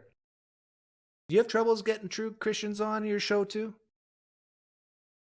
It's like they always just congregate in their own little bubbles. Burst that bubble. Flee from the bubble. William Faust, Doug, someday we'll have to chat. While never being a Christian, I was a practicing Buddhist for quite a few years. I appreciate Buddhists. Aren't they like stoic types? A lot of them are atheists. Yeah, I'm flexing, Trevor. I have $36 on my desk. That's flexing.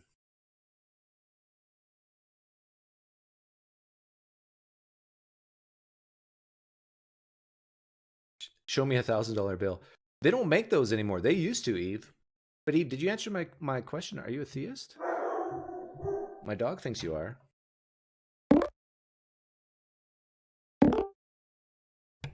Here we go.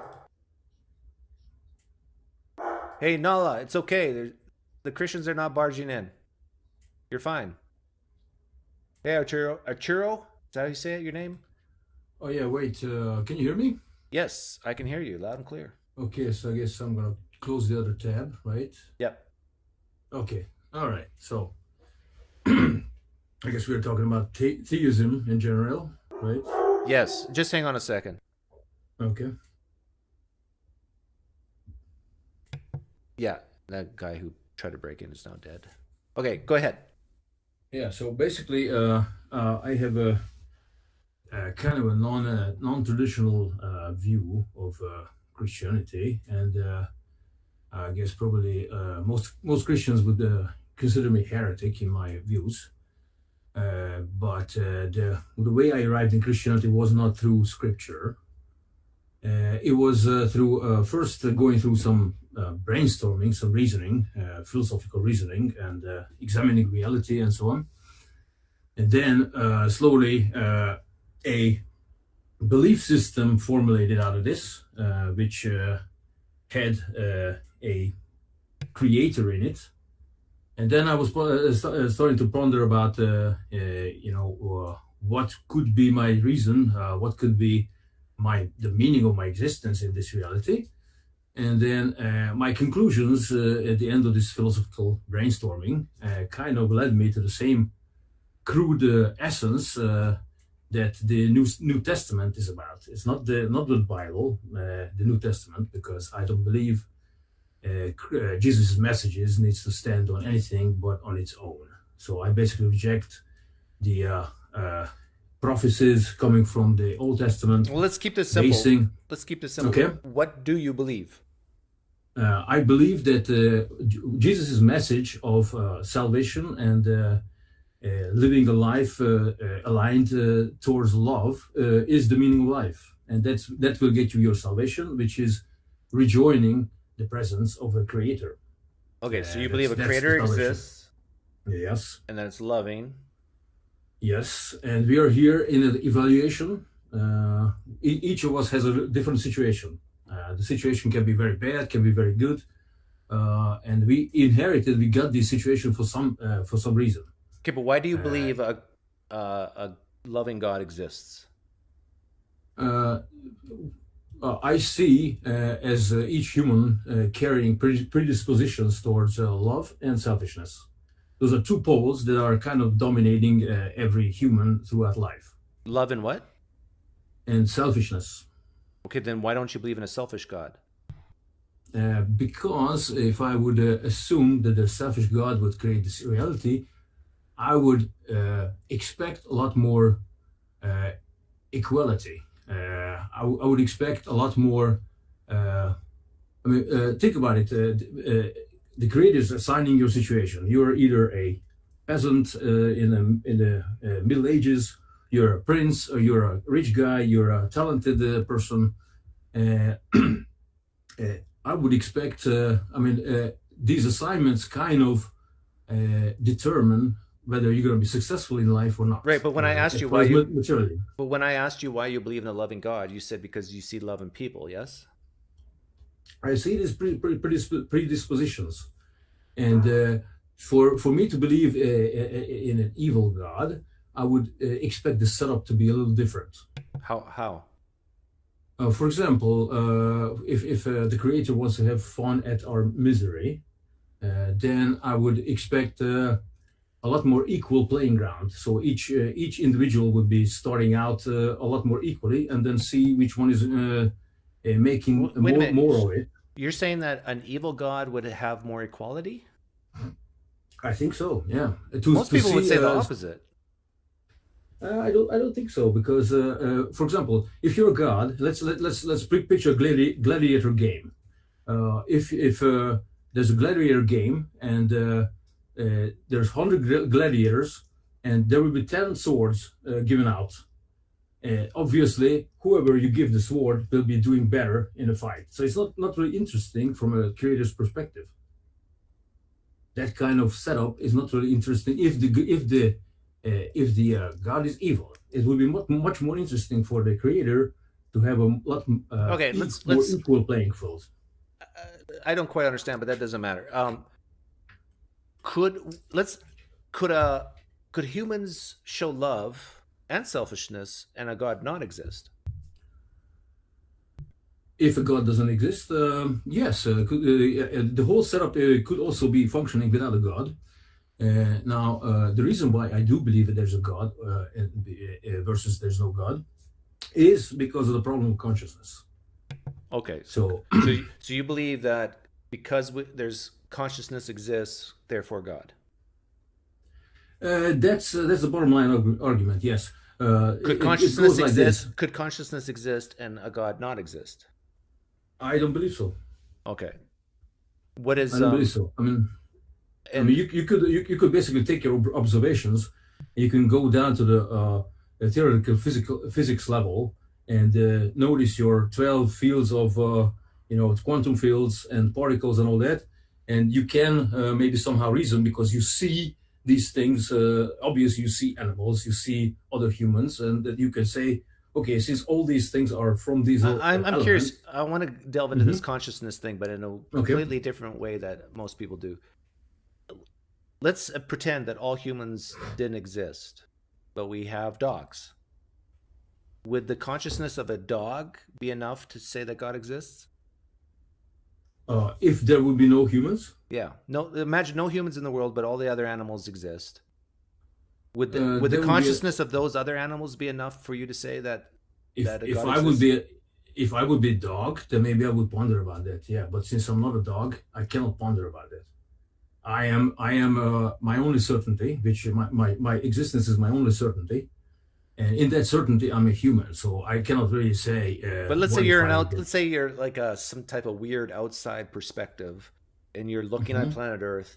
Let's say all humans are gone. Let's say they annihilated each other in a nuclear war, but all the other animals exist. And would you say that the consciousness of lower animals would be enough to demonstrate or show to you that a God exists? No. So No, it's the human consciousness that you're really concerned yes, about. it's the human consciousness that can decide in things that matter. Animals cannot really decide in things that matter. There's no good dog versus bad dog. The dogs, they just do their doggy things. So, the Right, worms are the same thing. but maybe we just do human things like dog do dog things. Yes, but human things are unique in a way that we can make meaningful choices in each and every situation, no matter where you are, no matter which religion, which era you were. In each situation, you can make meaningful choices in between these two poles of love and selfishness. Okay, And but those are predispositions. dogs can in make you. meaningful choices, yes or no? I don't agree. I don't agree with that. Dogs make the necessary choices of providing for their own food and their own, fornication or whatever. I mean, procreation. Same as humans. So, but that's not the same. That's not the same thing. I mean, we could argue how human-like animals are, but that's I think we clearly are unique in the. Like, have you ever seen an animal care for its young? Yes, and but obviously, I believe that the animals and all the nature and everything is there for us to see and take as an example. So I believe in a consciousness-centric world, not a physical world. What I'm trying to do is I'm trying to show you that the consciousness of humans is very similar to the consciousness of other animals, except for maybe we're more intelligent, and our brain is more intricate and larger. We can make more meaningful decisions, which animals cannot. But it's easy for us to say as humans that humans make more meaningful decisions because we're human. We're biased. Yes, but again, my premise is that obviously we're drastically different from animals.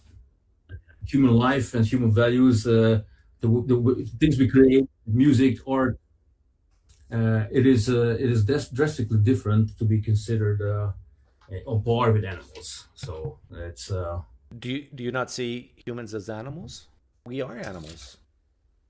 Well, to a degree, animals are there to give us an example. Actually, to give us an example not to follow.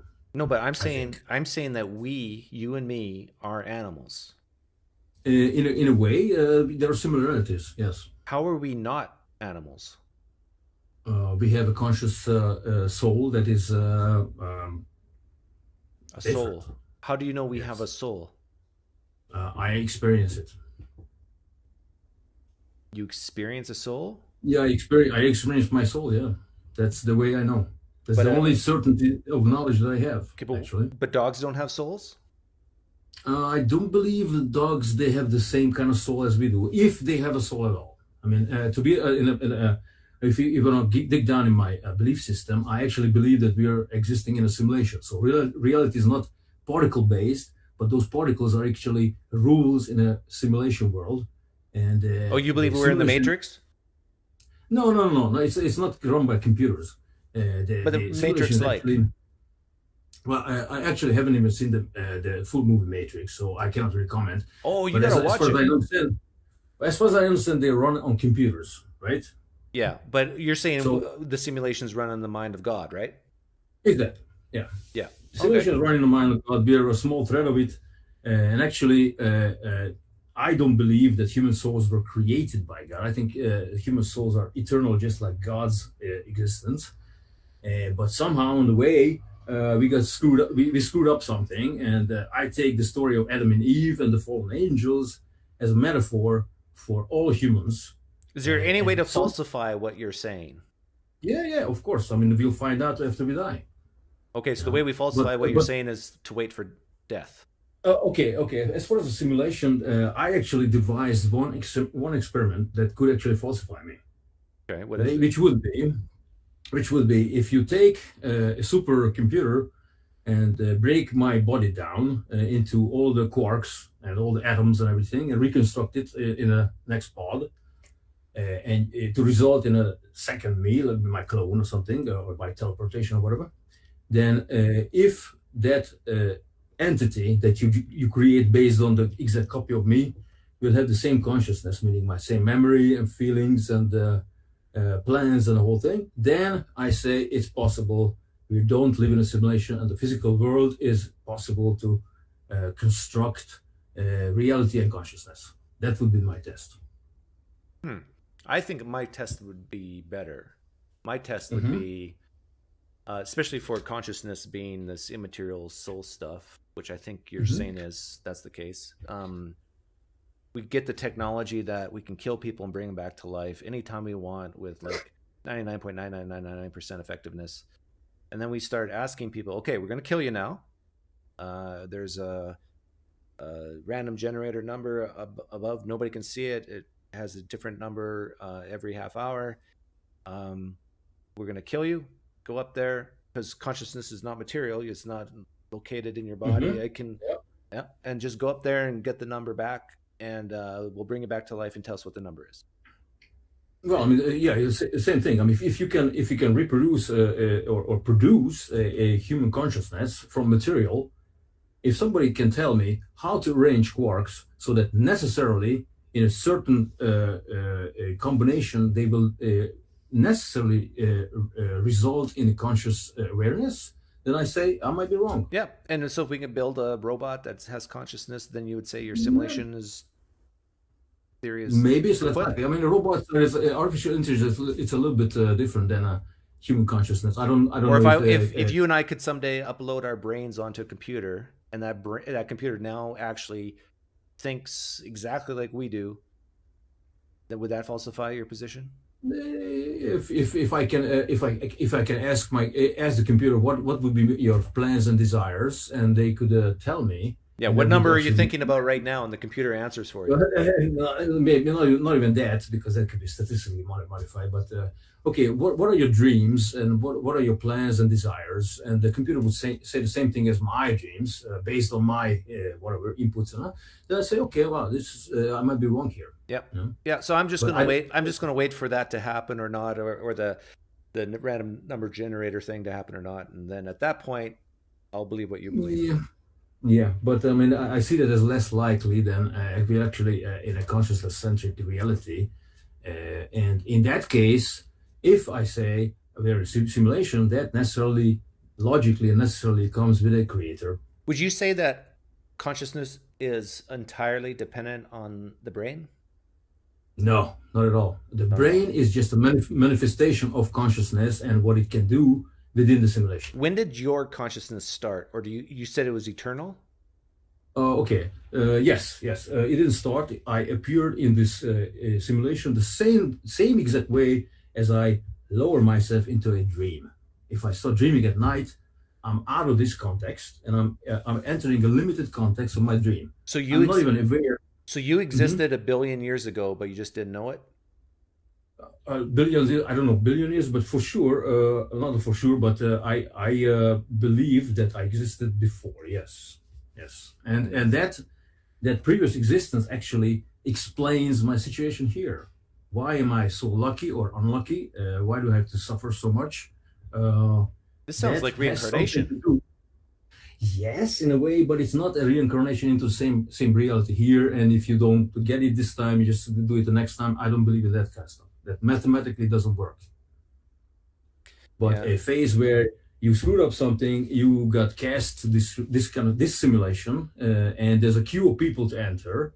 I was one of them. I get a perfect situation arising at my parents' place, so I was put right in here. And this is my situation. I have to. Does this sound crazy to you at all, or no? Like, can you understand how some people will hear you talk and say this is all nuts? Well, I could see it. They think it's not, but I don't think so. It actually explains all questions that I have, and I heard others ask. So for me, it's a fully all-encompassing theory of everything. I don't have doubts. I don't have. I don't claim knowledge. My life is a wager, and I wager on a belief system, which corresponds to a worldview, and that worldview is being in the simulation. However, this perfectly also fits in the message of Jesus and the entity of Jesus. And obviously, the creator was the creator of the simulation, and Jesus is just the creator entering the simulation as a player, as a human. Yeah, this all sounds nuts to me. Sorry. Well, thanks for coming on, Arturo. Sure. Take care. No problem. Bye.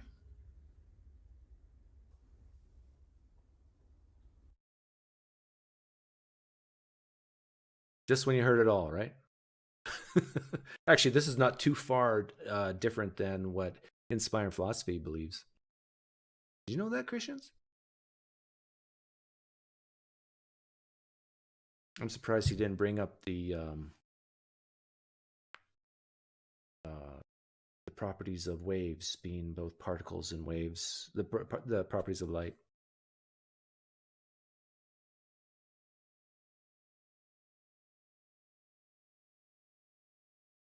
The slit experiment. Surprised he didn't bring that up.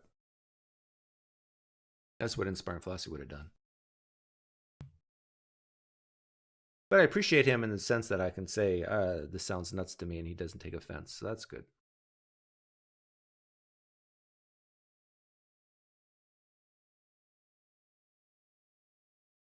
Quantum woo, yeah. Eve, I'm still waiting for you to come in. I'll be Adam. You be Eve. I'll give you my rib if you come on. You already took one. I'll give you another. Doug is secretly a believer. Playing the long game. My actual strategy is do this for another 5 years, then come out as the true self, me, a Christian, and then go on a book tour.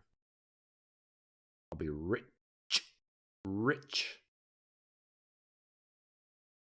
IP thinks that animals go to heaven. Well, Jerome, that you know why certain Christians believe that animals can go to heaven? Because they understand the problem of suffering, problem of animal suffering, and that if God looks bad, if there's no compensation for, if God's a just God, he has to compensate dogs, cats, rhinos, giraffes, because they've suffered. There's T-Rexes in heaven,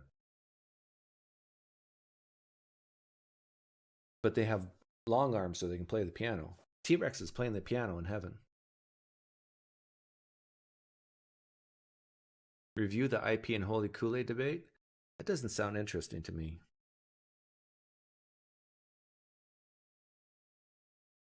What'd they debate about?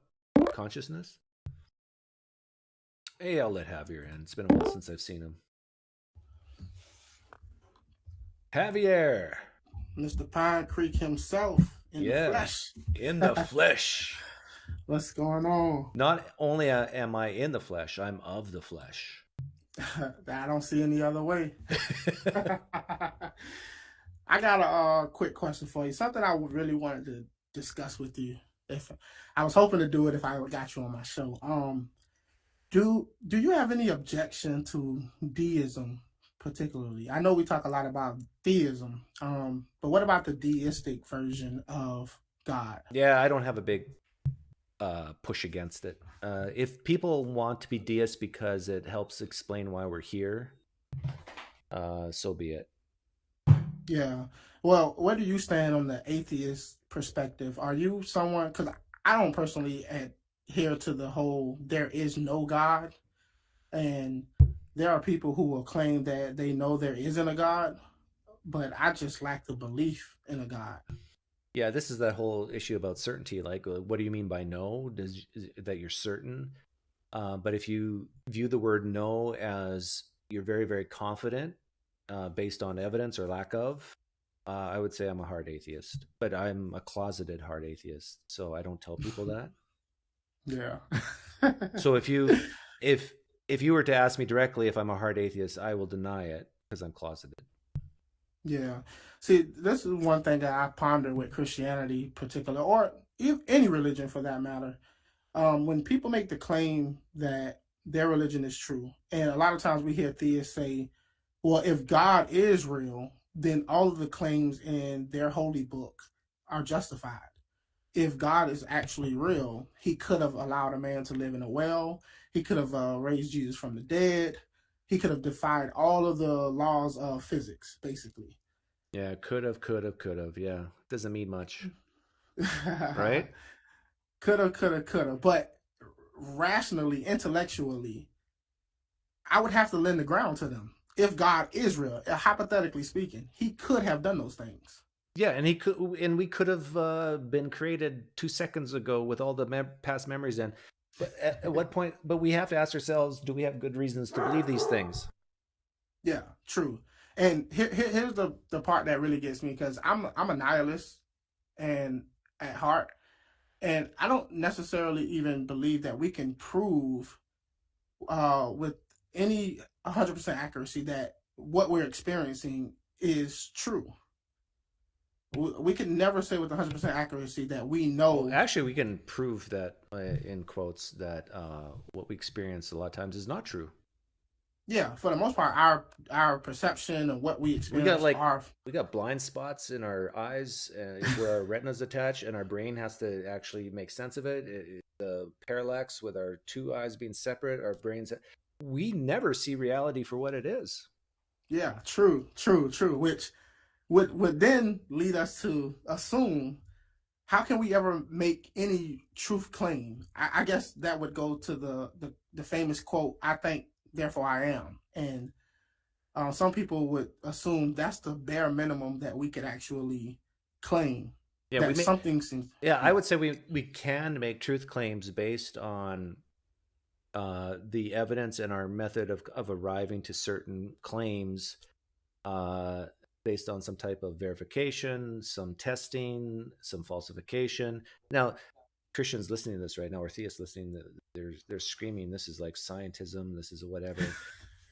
But I think we all live our lives like this. That there's some things we just find hard to believe, and there's other things we find very easy to believe, and it is based on testing and observation and repeatability and having all our biases come together and coming to a similar conclusion.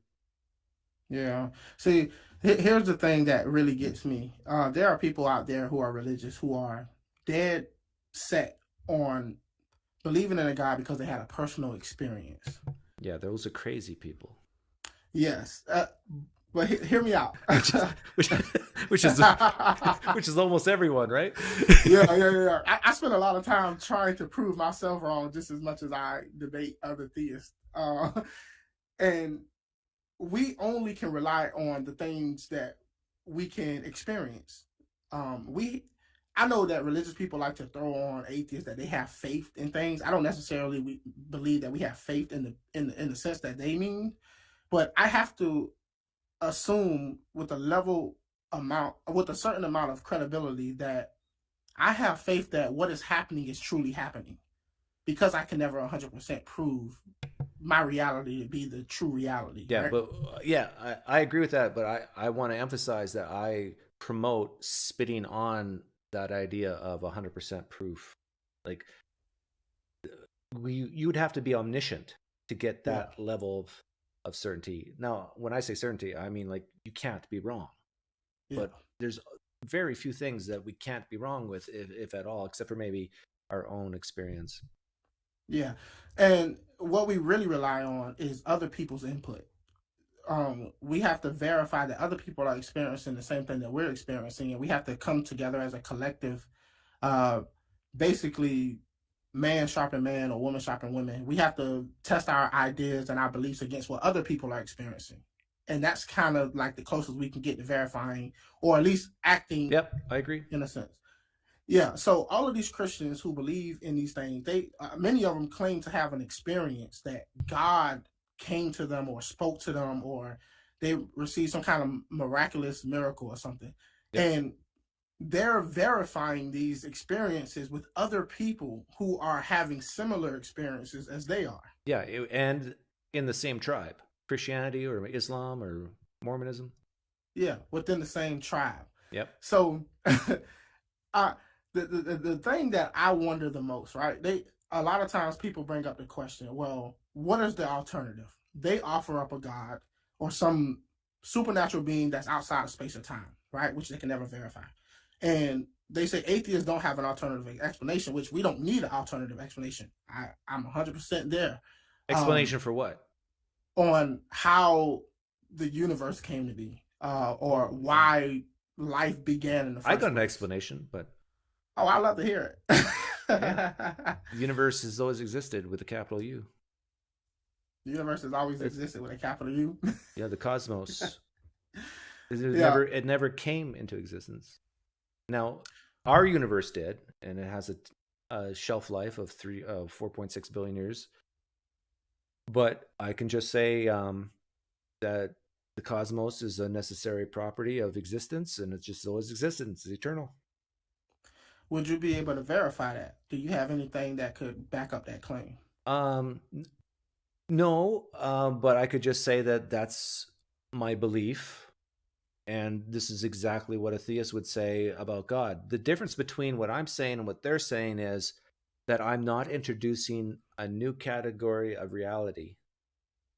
I'm saying there's something physical, tangible, potentially testable, even though we can't. If we had a time machine, maybe we'd go back and test it. But they're saying that they have something that is different than our reality. Something made of something. It's immaterial. It's not natural. It's always the opposite of what we're seeing right and feeling and hearing right now. And they can't even define it. Other than to say what it's not. You notice that? Like, what? Ask a Christian to define spirit. Yeah. You'll hear the ims and the nots, and and so I don't have to do that. I can say, oh, well, my belief is that the universe has always existed. It's a necessary property of reality. That's that. Yeah, and statistically, the favor would be on your side because we induction have evidence. Yeah, pretty much. Now, I've heard a theory. I'm not going to take up too much of your time in case you got somebody else kind of come on. I want to talk about these personal experiences a little bit too, though. Yeah. Okay.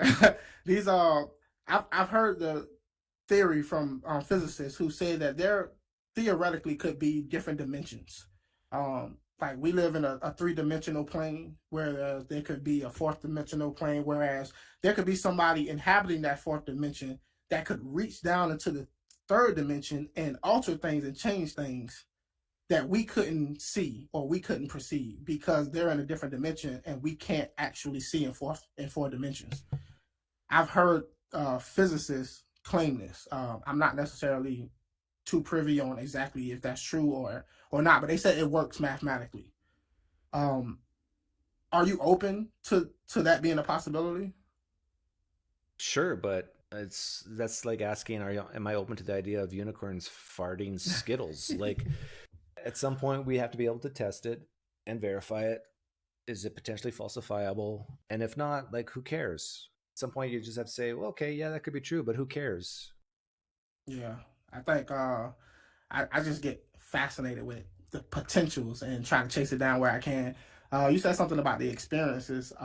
Yeah, I was just going to say that when Christians or Muslims or whoever talk about personal experiences, oftentimes their standards are so incredibly low of what they view as God interacting in their life. And it's usually something that can be chalked up to coincidence. Like the 1 in a billion things happen because there's billions of people on planet Earth. And so coincidences happen more than they expected to. Yeah. And so I just encourage those personal experience type Christians to raise their standards and take a Kleenex, soak it in water, and pray to God to light it up on fire in front of 100 people. Yeah, I asked my barber, because I was with my barber the other day, and he's a Christian, he's a Catholic, and I asked him, how is it that God can miraculously heal cancer, but he never heals amputees? Nobody ever just grows a leg back. Yeah. And because God hates them. I mean, that's the only conclusion I can come to. Yeah. Yeah. But I've been really thinking hard about this deism aspect because I would like to find a way to rationally disprove deism if possible. Yeah, well, my argument, see, I called myself a deist for a little while when I was coming out of Christianity. But the thing is, you can't really justify it. And it's, could a creator deity start the ball going? Sure, but do we have any good reason to think so? No. And like I said, we can use induction to think we don't need to come up with this new classification of reality to explain our existence when our existence or the universe it's just a necessary property. So you don't need to go to deism. But I know some people find comfort in it, and if they need that security blanket, then so be it. Yeah, I think the biggest thing that they have a hard time getting over is they really believe in their minds that everything has to have a beginning, and eventually you have to get to something that didn't need a first cause. And I hear this argument all the time. You get William Lane Craig and people like that who go out and say, "Well, how do you get something from nothing?" And we've never seen that. One way. What's their answer though to the God? Like they would say, God doesn't need a beginning because he's outside of space and time, and that's basically their go-to. Right. He's outside of space. So and time, now just replace God with the cosmos. The cosmos is outside our space, our time. It's a brute fact. It's a necessary property. It's like, try to ask a question: why is God's nature the way it is and not something else? What's their answer going to be? It just is. This is something that I usually catch them up on. This is my way of approaching it. I always ask them, well, if God is outside of space and time and he's not beholden to time, then how is it that God knew when to start the universe? Exactly. Yeah, there has to be a point A where he wasn't doing it to a point B where he decided to do so. There has to be a time between those 2 points. A God outside of time doesn't exist. Yeah. When I was a Christian, I believed that one of the properties of God was time. Really? God was all knowing, all powerful, all loving, and time. Because time doesn't have to be minutes and seconds. It can be just thought. And if God's a personal God, he has thoughts. If he has a thought, then he had one thought before the other thought and one thought after the other thought. It's like a God that has no thoughts and is it's outside, stagnant. It's like a rock. Pretty much. It has to be you have to be able to measure between thoughts. There's a measurement there, however you measure it. Yeah. Before and after. Yeah, that makes sense. Well, I jumped on here to really invite you to come on my show, or I would like to hear your story and really flesh out how you became the man you are today. And that I can tell you about the years I spent in the prison system. Really? I've been there. Yeah, I was a leader. Yeah. I had my gang. And how many years did you spend in prison? 5. I actually didn't go to prison. I spent it in juvenile from 15 to 20 years old. Oh, you're still in juvie at 20? Yeah. You can stay to juvie up to 21 years old. I happened to get there at 5. But I got there at 15, but the only way that you can actually stay there is if you receive juvenile time. If you get adult time, they're going to send you off as soon as you turn 17. What did you do? Armed robbery, and had a few gun charge and stuff like that. What did you rob? I robbed a guy. I robbed a man on the streets, me and one of my friends. At gunpoint? Yeah. And what did you get off him? Maybe like $200, and so you went to jail for 5 years for $200. Yes, that's not smart, Javier. It's not. And I'll 2000, then maybe we can talk. But no, I'm kidding. Maybe. Yeah, I've done it many times before then. It was something that I was. Yeah, it was. It defined me. I was basically what they call a jack boy. I would rob people. I would rob mainly drug dealers and stuff like that. Just the guy that I robbed. You were like Dexter. You know who Dexter is? On the TV show? Yeah. Oh yeah. Right. You only rob bad people. And the one time I didn't do a bad guy is that I got caught. So, yeah, it was a crazy night. Very crazy night. And then you found atheism in jail? No, I actually didn't. I was very hardcore Christian while I was locked up. I mean, fundamentalist. I might have been more fanatic than the fundamentalists. I believe that if you pray hard enough, the ground would shake. And I read those things in the Bible, and I meant it literally. I would go around beating up guys in the jailhouse. Were you a Christian when you were robbing people? Yeah, I was going to church and stuff like that. But I was always fascinated with religion. But there was a period in my life around maybe 12 to 15 where I just completely went hardcore gangster, I guess. And religion wasn't a big part of it, but I would go to church still from time to time. It just didn't weigh on me that much. What happened to your friend that robbed people with you? He went to jail. He was 17 at the time. I was 15, so he was 2 years older than me. He went straight to the county jail, whereas I went to juvenile. So he served 3 years in prison, and I served 5 years in juvenile. So what's he doing today? Is he like straightened out? Oh yeah. He has a kid. He moved to Chicago, and he's doing pretty good for himself. That's not a good place to move, right? To try to stay straight. It's not.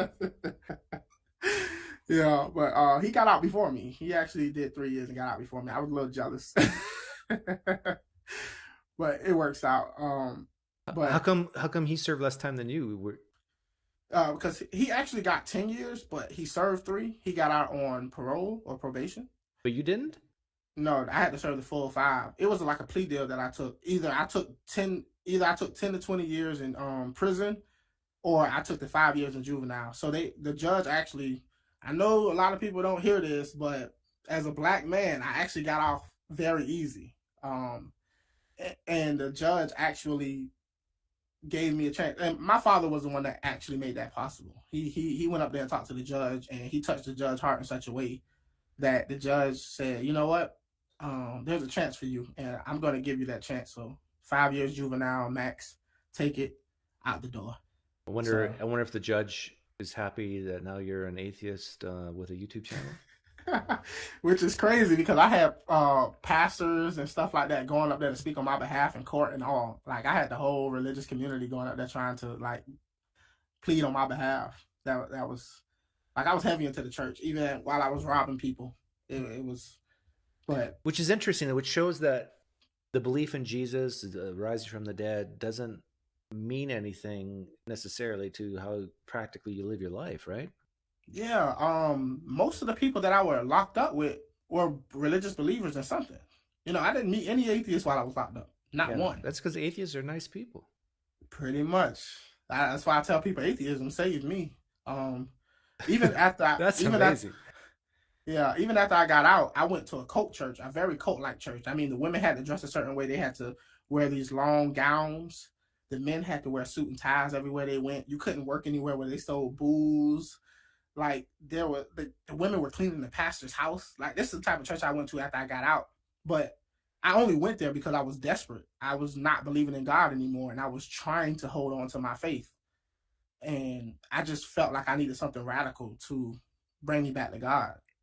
So if there's any people listening right now who are living a life of crime and you want to make a change and you just haven't found that way to make that change, we need you to come to the front right now as the music's playing. Give your lives to atheism. Let it all go. Let the tears come down. And your life will be straightened out. Yeah. But like, I really wanted to know how you became an atheist and kind of what your story was, because I think you do a really good job at, asking the right questions.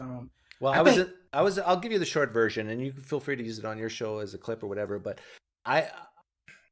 in my mid-30s, that's when 9/11 happened, and I started to really question Christianity because I started realizing that there are so many people in the world who have these strong beliefs and they will act upon it. And do they have good reason to believe these things? And then I started asking myself, why is it that people don't believe like I do and don't accept Christianity? So I really sincerely put myself in someone else's shoes and looked at my beliefs like they were an item on a shelf, and I just examined it.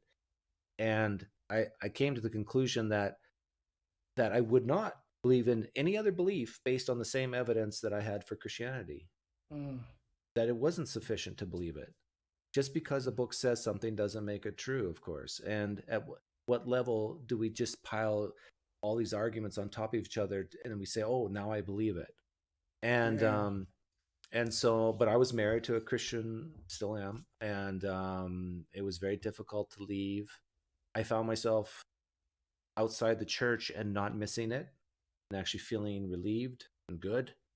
I found myself viewing people differently, instead of viewing them as, oh, they're those people outside the church.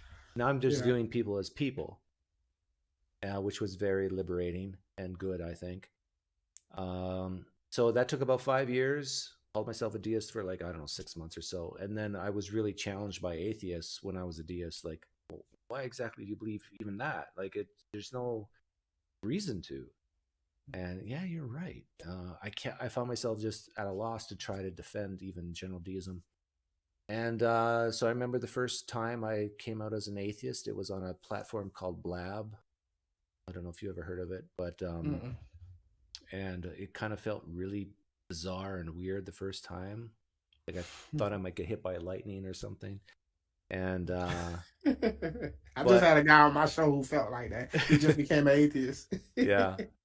And then I decided to pay for my sins, my past sins, by starting a YouTube channel, because I wish there was a Pinecreek when I was in my early 20s, questioning me on all these things. And so that's how I'm giving back to society now. Oh, wow. That was my next question. How did you jump into the YouTube space, or feeling confident enough to start questioning other people's faith?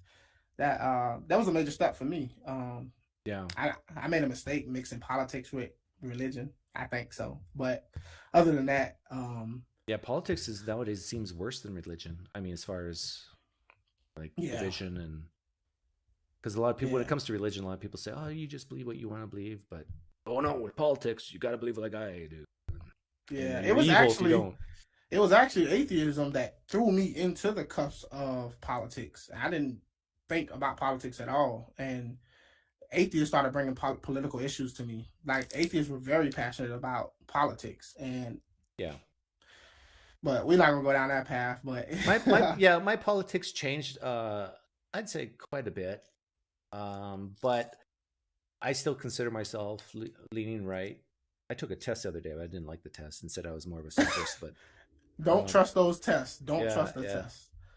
But it's because the way I was raised. Like, I was raised on a farm, and personal responsibility, and seeing, you plant a seed and then it grows. You get to see what you do, how it affects the reality. And so that's just the way it's deep inside me. And so I understand the other side of the aisle. I really do. And I think we need each other. But sometimes you need to work as a community, but sometimes you got to take responsibility as an individual. Actually, most of the time I believe that. So when I woke up one morning and there was so many people flooding my channel, and it was like, Pinecreek sent us, and I was like, Pinecreek, who is this Pinecreek? And I had to search and find you, and then I saw that you was reacting to one of my videos with the Christian. I think it was Can God Be Evil or something of that sort. And I didn't. Yeah, I found you first before you found me. Yeah. Yeah, which is crazy. Did somebody send you that video, or did you just happen to come across it? No. What I do is I talk to Satan, he's in the corner here, and he leads me to people like you, because he likes you, and I like him too. He said, Doug, you gotta listen to this Javier guy. I think you'll like him. Yeah. I didn't know what your politics was, if you even thought about politics at all. And I was having a tough time, because when people heard atheist conservative, I was having a hard time, because nobody wanted to hear a right-leaning atheist. And I was splitting hairs. People would come to me to watch my atheist videos, and then they would see this political video, and they would just like unsubscribe and run off. Well, you're a unicorn, because you're a black right-leaning atheist. I'm a minority within a minority within a minority. Black people don't do conservatism, and black people don't do atheism for the most part. Is it okay if I ship you to the head office in Wichita, where that controls the Pinecreek channel, and we study you and examine you? hey, as long as I get paid, show me the money. I'm still a capitalist. There you go. You know what's interesting is, this doesn't impact on what we say and what we believe, but there's a lot of Christians who will probably listen to you more because you do lean right. At least the evangelical type Christians, right? Yeah. Most of my following are Christians, believe it or not. They come from the conservatism. Yeah, they come from the conservatism and they stay for the religion when I actually have conversation. I guess it's the way I talk about religion. But most of my audience is conservative. I thought it would be atheists, but for some reason, atheists, a large percentage of them. But how do you really know? Like, did you poll them, or how do you know that most of them are Christian? I guess I just go by what most of them say in the comment section. Okay. Majority of them tend to be, oh, I'm a Christian, conservative. Yeah, because most of my viewers are atheists, I would say, not Christian. There's still quite a few Christians here, but yeah, most of my viewers don't like me for my politics. Yeah. And like your show is mostly atheism or mainly dealing with religion. I don't think you deal with politics mostly. Well, I have, and I've lost subscribers because of it. I can tell, like, if I talk about critical race theory or whatever, you know, I'll see. Oh, 10, bye 10 subs. It's like. I had a video yesterday that came out about atheism, a guy who just became an atheist, and we was having a discussion and how he came to the conclusion and stuff like that. And I lost about 20 subscribers just that. Boom. And I don't know what it is, but people don't like the whole mixing of atheism and conservatism. It's either you're a liberal atheist and you're good to go, but if you're a conservative atheist, but you know why though?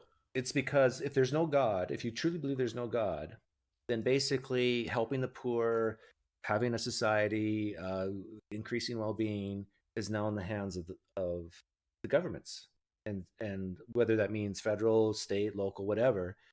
And that safety net, like Christians, Muslims, they can pray to Allah, they can pray to Jesus, you know, help me pay my electric bill. If you're an atheist, you're not going to pray for that. You're going to pray, or you're going to hope that society will help you out. Yeah. So the government becomes the replacement. Yeah, the government becomes the safety net instead of a God. And so you'll find basically, if we're going to be honest with each other, those who make higher incomes are more likely to be conservative atheists than those who have lower income. Yeah, I've been pondering this theory. I've been reading Nietzsche for the last few days, but I've been pondering this. I think that the secular atheists who are like far left, I think they are more Christian than the actual Christian conservatives. Sorry, I just talking to my daughter. Yeah, you're good. But I think they're actually more Christian than the Christian conservatives, because Christianity, for the most part, they introduced this whole idea of the poor and the less fortunate being the most righteous, or being the one that you put your emphasis on. Jesus was all about helping the poor. It really put an emphasis on, like, Jesus stopped the woman from being stoned, the less trodden of us, take care of them, you know, look out for the young children. And before Christianity, most people just accepted that there were classes. Like, you know, you were either poor, you were middle class, or you were noble, or whatever the case may be. And Christianity brought the least amongst us as the forefront of making sure that you were a good person by taking care of those. And that's what the far left tends to do with government. They want the government to be there for the little guy and uplift the little person over all other things. And I think that's a very Christian concept when it comes to its influence on how we think in America. So do you think evangelical Christians should lean left? Yes. If they want to be consistent? Yeah, I think that's where they get it from. They get it from, let's just be honest, most of these Christians are not Christians. They're flag-waving phonies. Yeah. They're followers of Paul. Paul was the one who set up the churches. Paul was the one who gave all of these rules and guidelines on how to behave and how to act and how to run your churches. Jesus never said any of those things. Jesus was anti-establishment. He wasn't for building big churches and tradition. People are really following Paul. And they can never verify that Paul really actually spoke for Jesus. far as I'm concerned, Paul could have had his own malicious motives for doing what he did. Well, Jesus said, I came here for the Jews. And Paul says, basically, I am now spreading it to the Gentiles. Pretty much. So I don't even think Christians realize that. They're following Paul. They're not following Christ. And that's why I rarely believe that I'm actually talking to real Christians. And I know people will take offense to that, but most, like, go to church every Sunday, pay your tithes. That's not what Jesus taught. Jesus said, sell all of your stuff. Like, do not take no concern for tomorrow. Yeah, but he also, well, we don't exactly know what Jesus said or didn't say. We just know what some unknown authors report he said. But he also gave parables about, God dealing out with giving money to people no matter what they do. You know, the parable of the talents and where someone worked the whole day and got the same amount as someone who just worked the last half hour or whatever. And he asked if it was unjust, and he said no, because that's what they agreed to when they decided to work for that price. Yeah. Yeah.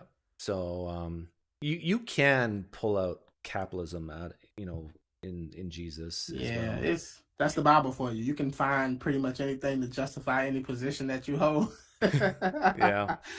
It makes it hard to.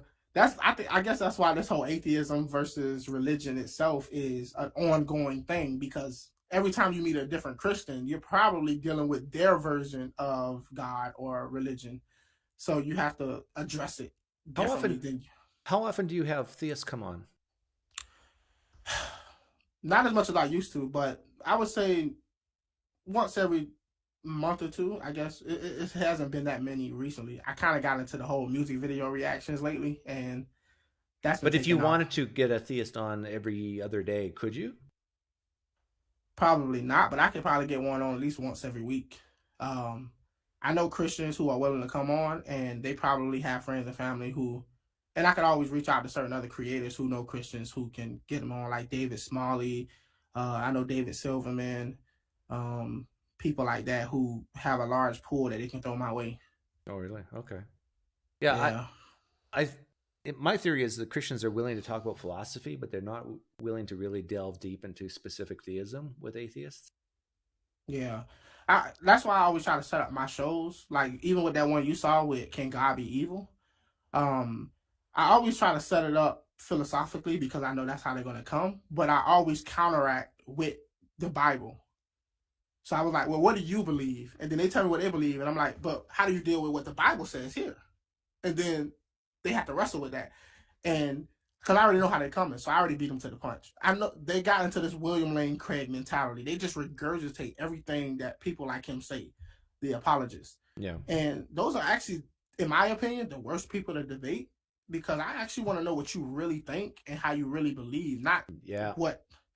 And they're spouting things that they think they can defend the most rather than what they truly believed and how they came to believe it, which they find harder to defend. And pretty much. Yeah. And so that's why, like, personal experiences, oftentimes I'll have a theist on and ask them why they believe in it. It ultimately comes down to some personal experience, but they don't want to talk about it. Yeah, Muslims are even harder to get on. I've only had one Muslim on my show since the whole time I've been doing it, and I just had a Jewish guy on yesterday. But Muslims, I can't seem to get Muslims to want to come on and have this conversation with me. And I've had a few come on, but they're not like, they're like weird type of Muslims. what we do attract weird. Like they're the type of Muslim that I think the majority of Muslims in the world would say, no, they're not real Muslims. Yeah, pretty much. Like, yeah, the Muslims that I know, some of them even eat bacon. I mean, that's it's hit and miss. I know a lot of Muslims, but most of those are like jailhouse Muslims, people who went to prison, became a Muslim in there, they get out, they don't really live that lifestyle or really delve deep into it. I would like to talk to those Muslims that grew up hardcore Muslim, like Middle Eastern Muslim. That'd make a great t-shirt, Jailhouse Muslim. I know, right? Yeah. Have you been having a hard time getting Christians on for some reason? Yeah. I've even offered $199 for every half hour. No, they have to pay me. No, never mind. I find it tough because I think most feel that I'm just going to trap them. Yeah, you take the more of the question of asking questions and kind of Yeah. setting them up to run into their own roadblocks. You give them enough rope and they'll hang themselves, Yeah. basically. Yeah. Do you consider yourself to be a part of the whole, I forget what they call it, street epistemology? Yeah. That's part of my tribe. Yeah, okay, because I had some of your people saying you should try Pinecreek's way. Try the street epistemology. Yeah. A lot of people hate that though because it's one-sided. You're asking the questions, they're always answering. But I'm also open to people asking me whatever they want. But they get frustrated with me because they say, "Well, what do you believe, Doug?" Well, I believe that when I drop this marker, it's going to fall to the ground. Like it's really hard for them to pin me and critique me because the things I have high confidence on are things they have high confidence on as well. And it's usually scientific things that every culture agrees with, or most. So yeah, the thing that I run into a lot that really irritates me and grinds my gears, and not much irritates me, but it's this whole idea that theists feel as if atheists are copping out. Like when you tell them, like, well, I lack a belief, I'm waiting for more evidence or anything to convince me one way or the other. Well, you can't do that. You have to have a position. Yeah. And I'm like, I take a position though. Like I believe that Christianity is false, and I'm willing to defend that. Yeah, well, yeah, definitely. What do you think about the whole Jordan Peterson phenomenon? Are you like? It's too emotional for me. This is like an overview, meta view of Jordan Peterson is he's a little too emotional for me, my liking, because I'm more of a stoic, not dead inside type of guy, and I really dislike it when he goes back and forth on whether or not he believes Jesus Christ rose from the dead, but I think a lot of the things he says resonate with people, and for the most part, I think his study in psychology, is it psychology? Sociology? He's a psychologist. Yeah. It's so weird to me. I don't know if he's how much of that he's right about and who's wrong. I mostly agree with him on his whole pronoun stance. That once you start forcing people or saying what they can, that they must say certain things. I'm all for making people cry. So because that's how we have the arena of ideas, how we battle what's right or what's wrong, what's true, what's false. And there's bound to be things that I will say that will make Christians cry, Muslim cry, or get mad at me. And so, but you have to allow people the freedom to offend. And I think atheists used to, for the most part, stand for that. I mean, in order to combat religion, you have to risk offending people. Yep. And I don't see this whole phenomenon of you can't say that and you shouldn't say that. And it's like, well, how else am I supposed to self-correct? How am I supposed to know what's up here is right if I can't test those ideas in the marketplace? Yep. But Jordan Peterson does this thing where he kind of tries to psychologically analyze why religion exists, and in a way, I feel as if he's justifying the existence of religion, which I don't know what the evolutionary answer on why religion exists and what surface it actually serves. Well, I can tell you that. Holla at your boy. Well, there's I always give the silverback analogy. Like there's gorillas and there's tribes of gorillas, and every tribe has a silverback, the oldest, biggest, most powerful gorilla, and all the tribe do exactly what the silverback does or wants them to do, follows the silverback, basically obeys the silverback without question, because if they don't, they're going to die. And so we evolved to have a silverback in our lives. But instead of having a man as a silverback, we evolved to be smarter than that, because men are easily corruptible, and you can see what they're doing clearly, and you can see them get sick and whatever. So we came up with an invisible silverback. So God is the invisible silverback for Homo sapiens. And different cultures will have different silverbacks, just like different tribes of silverbacks. And so and what it does for humanity is it helps us survive. Because if it's just you and me in a bush and I didn't like you, and I wanted to kill you, and I could get away with it because nobody else is around to see it, but there's the silverback in the sky watching. So that will help you survive, and maybe even me survive, by having this silverback watcher watching over us. That belief, even whether it doesn't matter if it's true or not. So, how do you explain the atheism situation? We have evolved outside our programming. I used to we think are the that, Neos of the Matrix. Yeah, I used to think that atheism was the next evolutionary stage for mankind. Like, it would just naturally be those people who are evolving into the next form of man who put away the religious thinking in the past.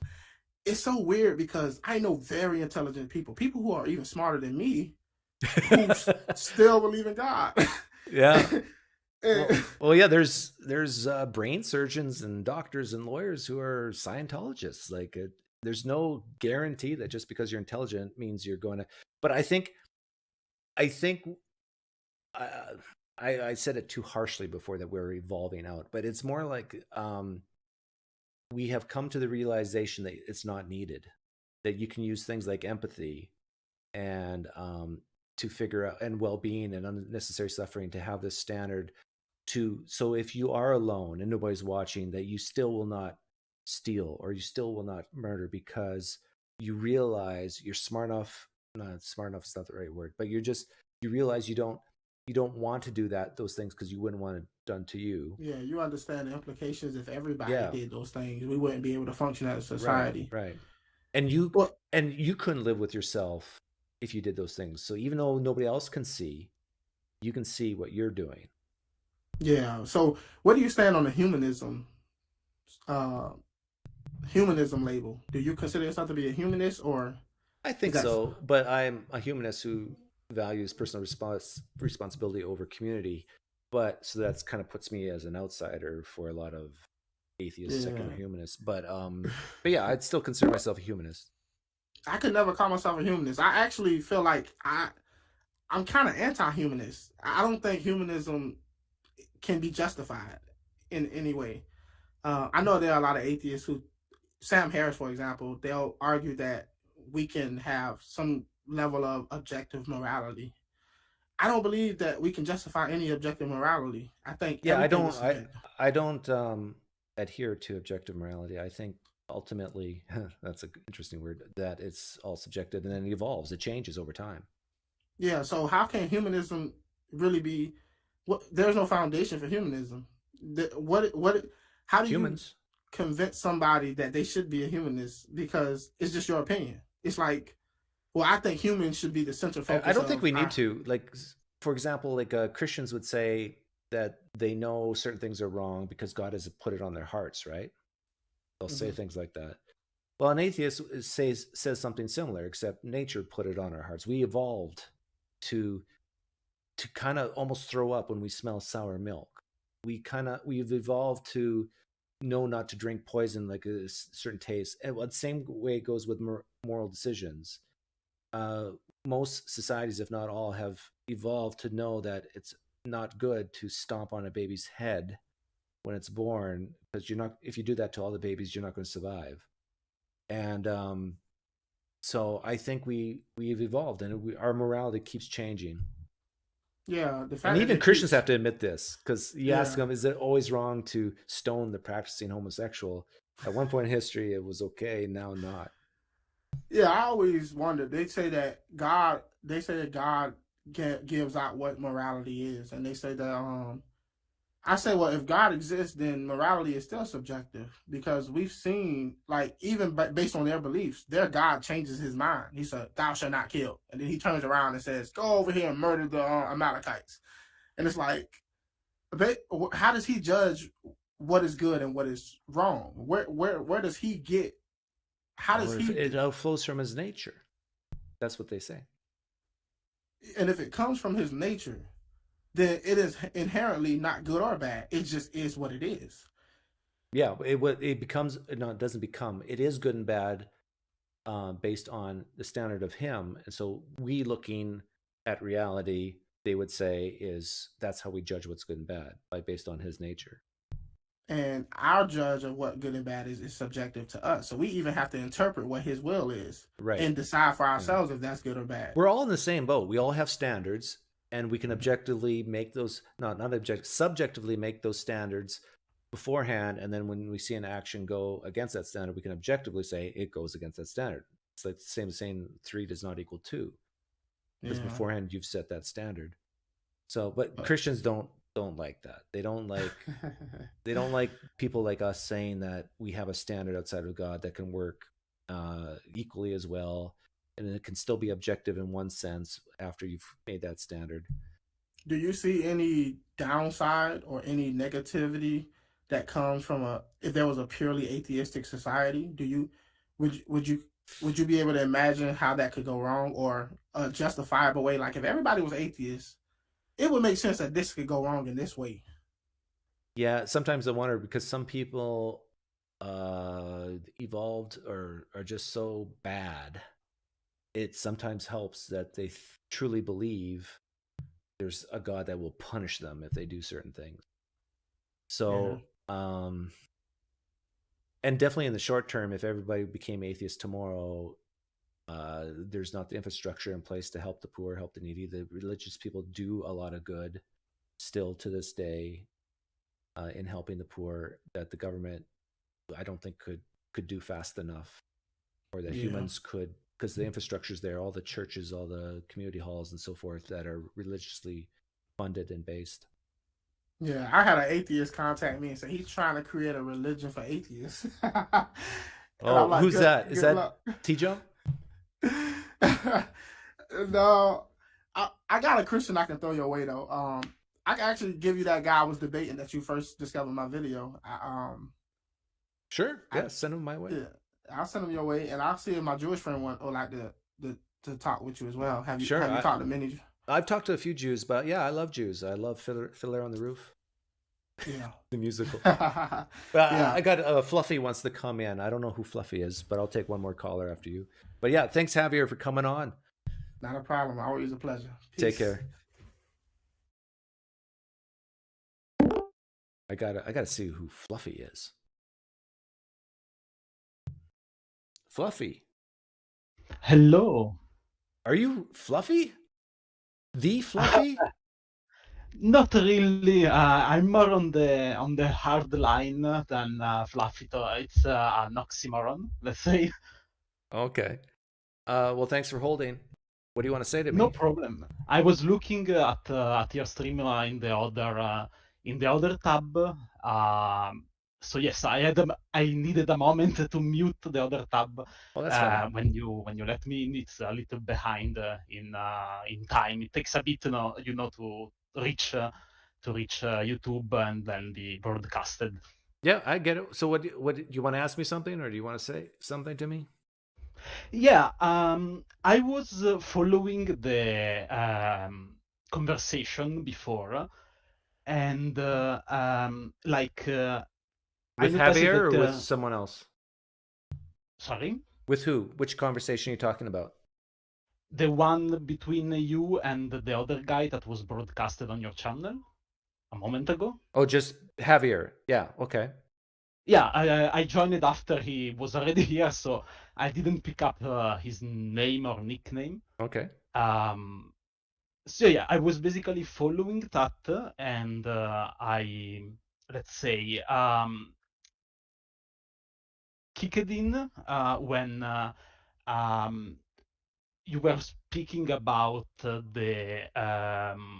reason because a religion exists. Yeah, the silverback. And sorry, I was talking about the silverback. That's why religion exists. Anyhow, keep going. Yeah. So I think that basically a religion exists because people naturally are afraid of things they don't know. So if you don't know how something works, if you don't have the answer, you're far more afraid than if you know that there is an answer to something. And if you notice, and I'm deliberately stealing from the definition of Aaron. I don't know if you know him. He's another counter-apologetic atheist. Okay. And basically, what's like underlying between all religion is that this is the survivability of the soul once you're dead. Yeah, And I agree with religion. everything you said. I think religion does exist to help explain things for people. Where do we come from? Why do we exist? Where are we going? What's our purpose? And Yes. how do we live in harmony with each other? Yeah, I agree. And it's funny to see that basically, as we understand things, the sides that religion covers keep shrinking every time. It was the breath of life, because the people back in the time didn't have the concept of air, particulate matter, oxygen. But they realized that if you're not breathing, you're dead. So basically, in the Genesis, I think it's when humans are created, they are like the God give the breath of life into these figures, and that's how they become alive.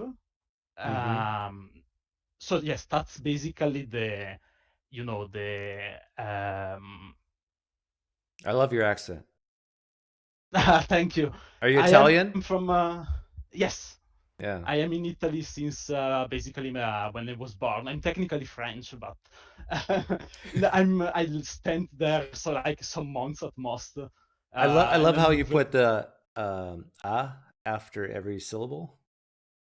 Like you say, you put the behind every syllable. So like the Genesis. The suspension to know I'm still I'm thinking as I am explaining, and I put the suspension to know that it's not the end of the sentence. Yeah, no, I like it. It's good. But I agree with it, almost everything you're saying. I don't know anything that you said that I disagree with. Yeah. Are you an atheist?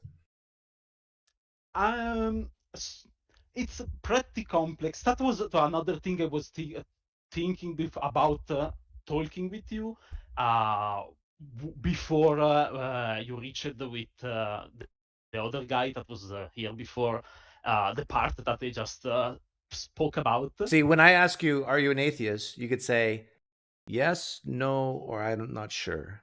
Which one? Okay, I am an agnostic. Okay. So I let's say no. Can you use the no? Yeah. So you're not an atheist, but you're an agnostic. Sorry. You're not an atheist, but you call yourself an agnostic. That's the complex part. Let's say, like I know for sure, to me at least, that none of the religions, of the major religions that exist, are correct. Oh. No, not Christianity, not Muslim, not Buddha, not what's the China one? I don't remember anymore. But you are open that there might be a creator deity of some sort? I am open to the idea that it's possible, but probably it's impossible to prove that it is. You and I are the same, Fluffy. Now, why do you call yourself an agnostic and I call myself an atheist? Yes, okay.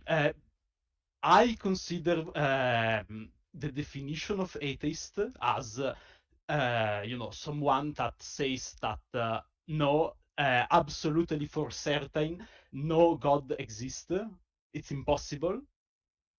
While I consider that it's possible that something, or so in this case, someone, kickstarted this instantiation of our universe. Yeah, I think. I agree. If you define atheism that way, that you know with certainty, and there's no chance that you're wrong, there's no God, then yeah, I'm not that type of atheist. But very few people would say it that way. They just say, I claim to know that no God exists, but knowing is not the same as 100% certainty, and that it's impossible that you're wrong.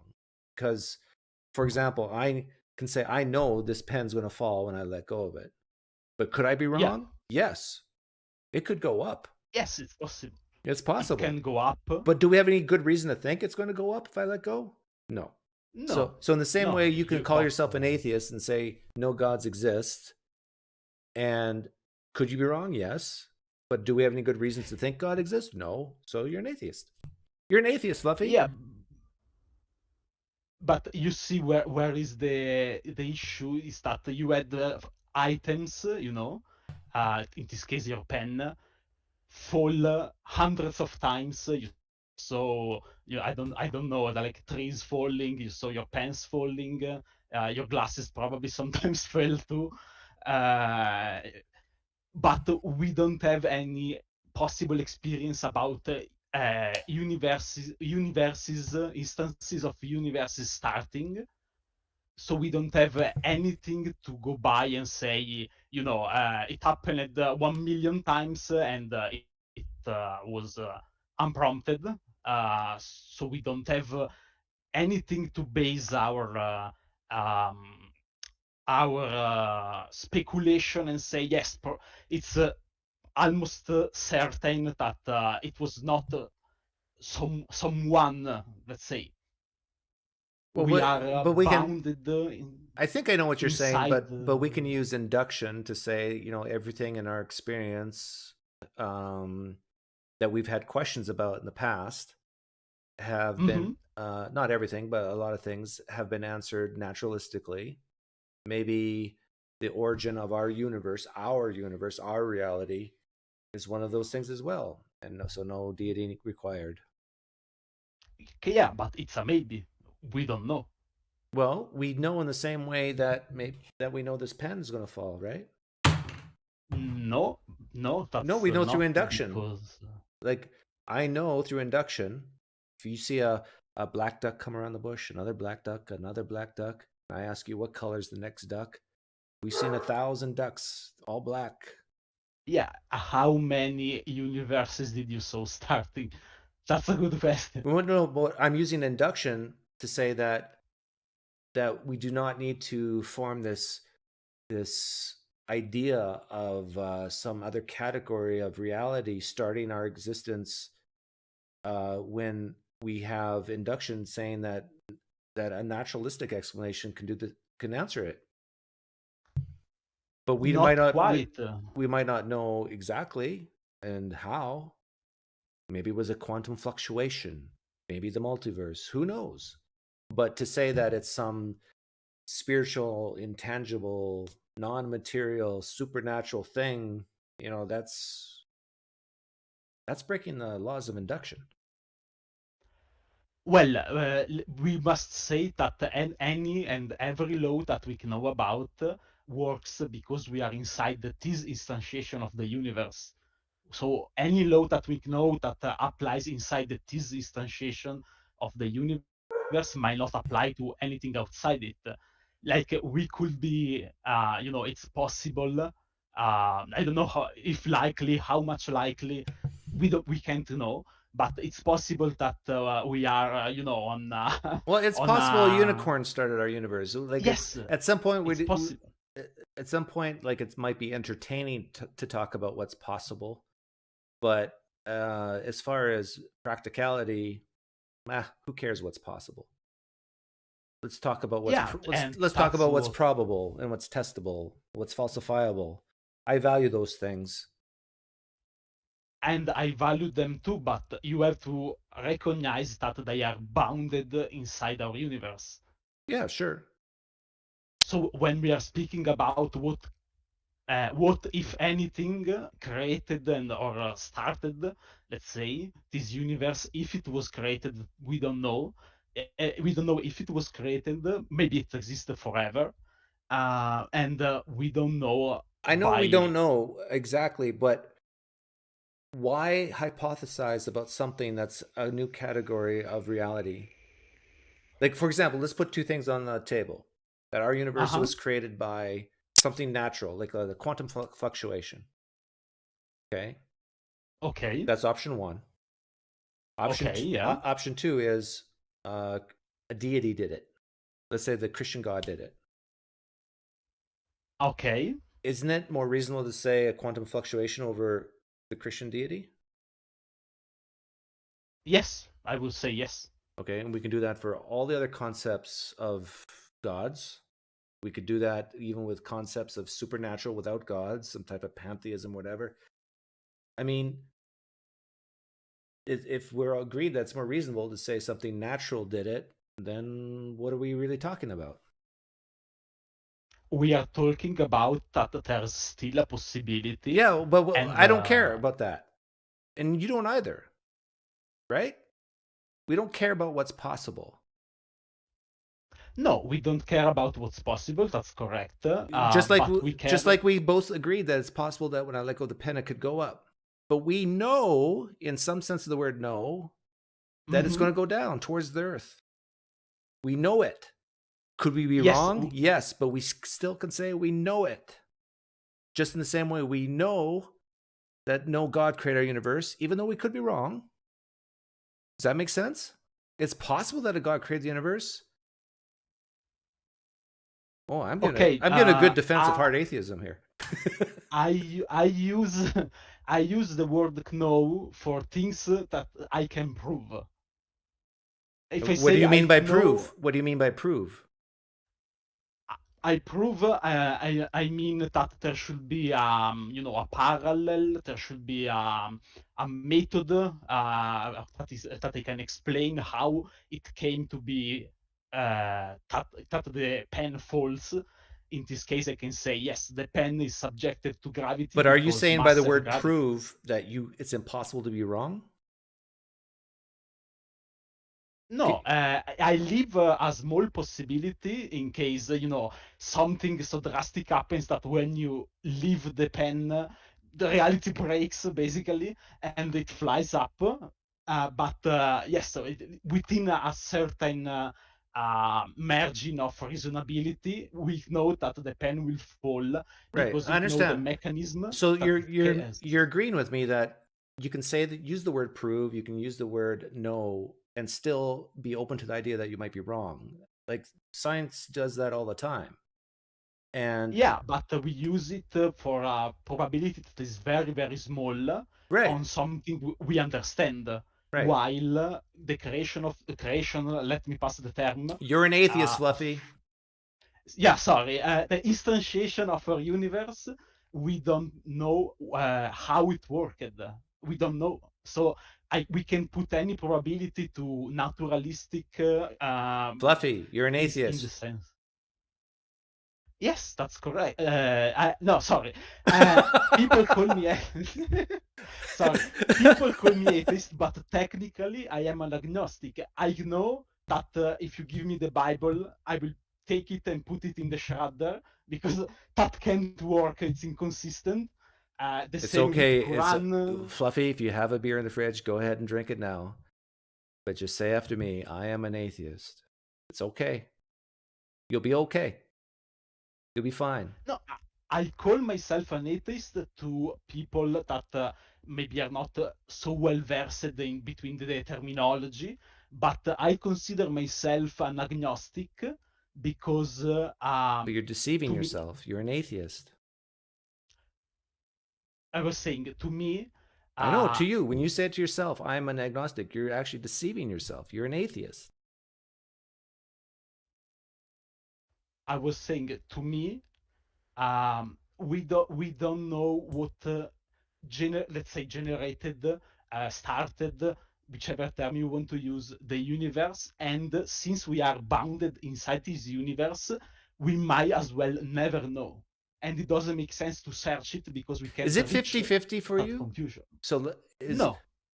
So what percent probability do you assign that our existence is purely natural, and what probability do you put that there's some non-natural thing Is it 90-10, 95-5, 50-50? I don't know.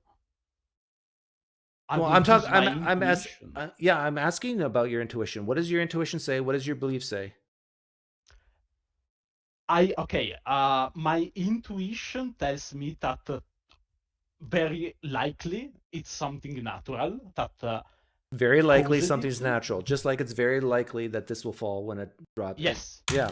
So you're an atheist. My intuition, but I can say that I know that pen will fall. But in contemporary, I cannot say that I know it's a natural cause that caused the universe. But you just said it's very likely it was a natural cause, right? To my intuition, but I don't know. So let's say your intuition says that it's 99% chance that the universe was caused naturally, or it's always been natural. You would still say you don't know. Yes, I would say I don't know until I can prove that we know how it happened and that it's natural. Okay. And do you have any reason to think that there's something non-natural existing?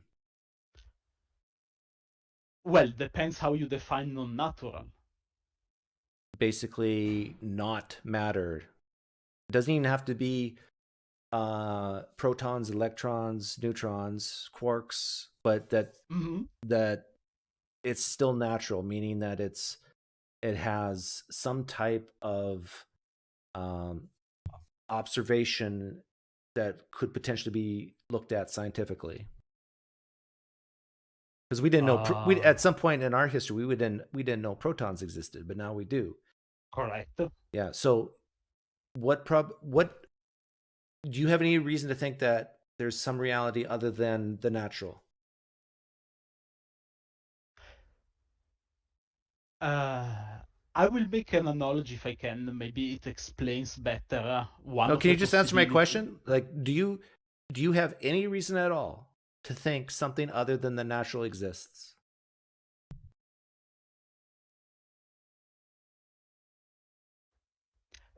The term natural doesn't really fit to me in this conversation.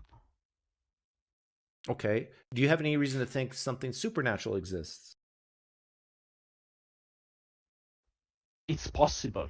Yes, it's possible. We don't know. That's not my question. Do you have any reason to think that the supernatural exists? I didn't ask if it's possible, but I'm asking, do you have any reason to believe that the supernatural exists? No, I never had any, any proof, any okay. You're an method. Atheist. I don't know anything. Say to yourself, you're an atheist. It's okay. You don't have to be scared. No, that's why. That's why I wanted to make my example. Okay, I got to run and pick up my son from school, so we're out of time. I'm sorry. Oh, okay, no problem. Yeah, just look in the mirror, say you're an atheist, and you'll feel better. And then go to your fridge and drink a beer and watch football. No, I don't follow football. That's, sports are not for me at all. Okay, well then watch no, chess. I prefer study and research, not sports. Okay, well thanks for calling in, Fluffy. No problem. Maybe if you want to, I can try to jump up another time that you're live. I think Fluffy, I understand where you're coming from. I really do. I understand why you use the word agnostic, because you would say you don't know, but I'm making the point that you do not need this idea of certainty or possibility even to say you know things. And if you don't have any good reason to believe in the supernatural, if everything in your experience and intuition has been natural, and along with every other culture, then there's no reason to posit some possibility and then say, oh, I'm agnostic. No, you can say, I could be wrong. There is a chance the supernatural or gods exist, but we have no good reason to believe so. Everything, induction says naturalism.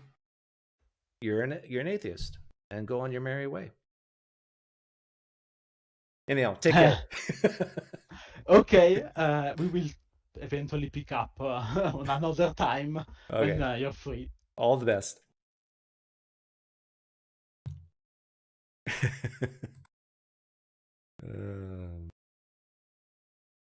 That was fun.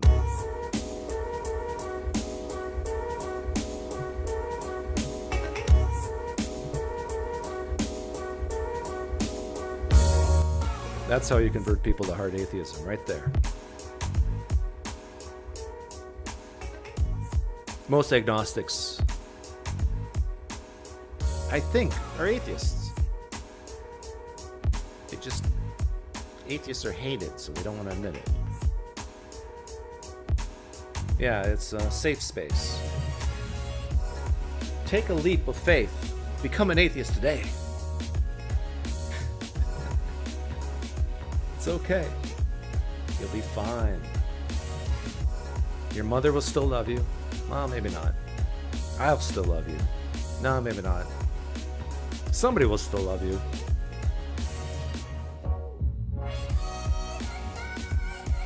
Who's the black guy? The black guy is my other black friend. His name is Javier. The Javier show. Hey, Javier, put a link to your channel in the chat. I'll make sure it gets in there. Maybe I'll do it myself.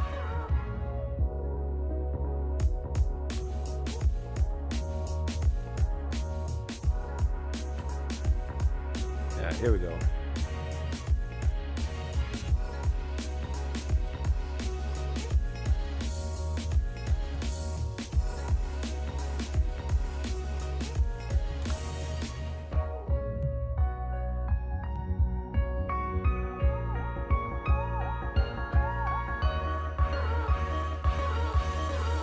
Myron is black.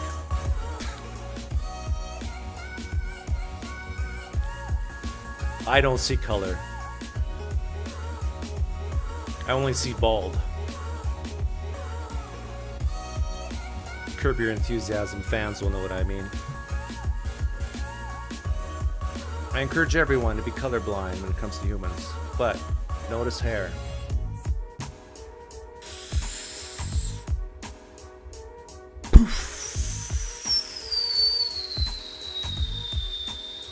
Hey, all you flag-waving phony Christians without the courage to call in. Call in next time, will ya?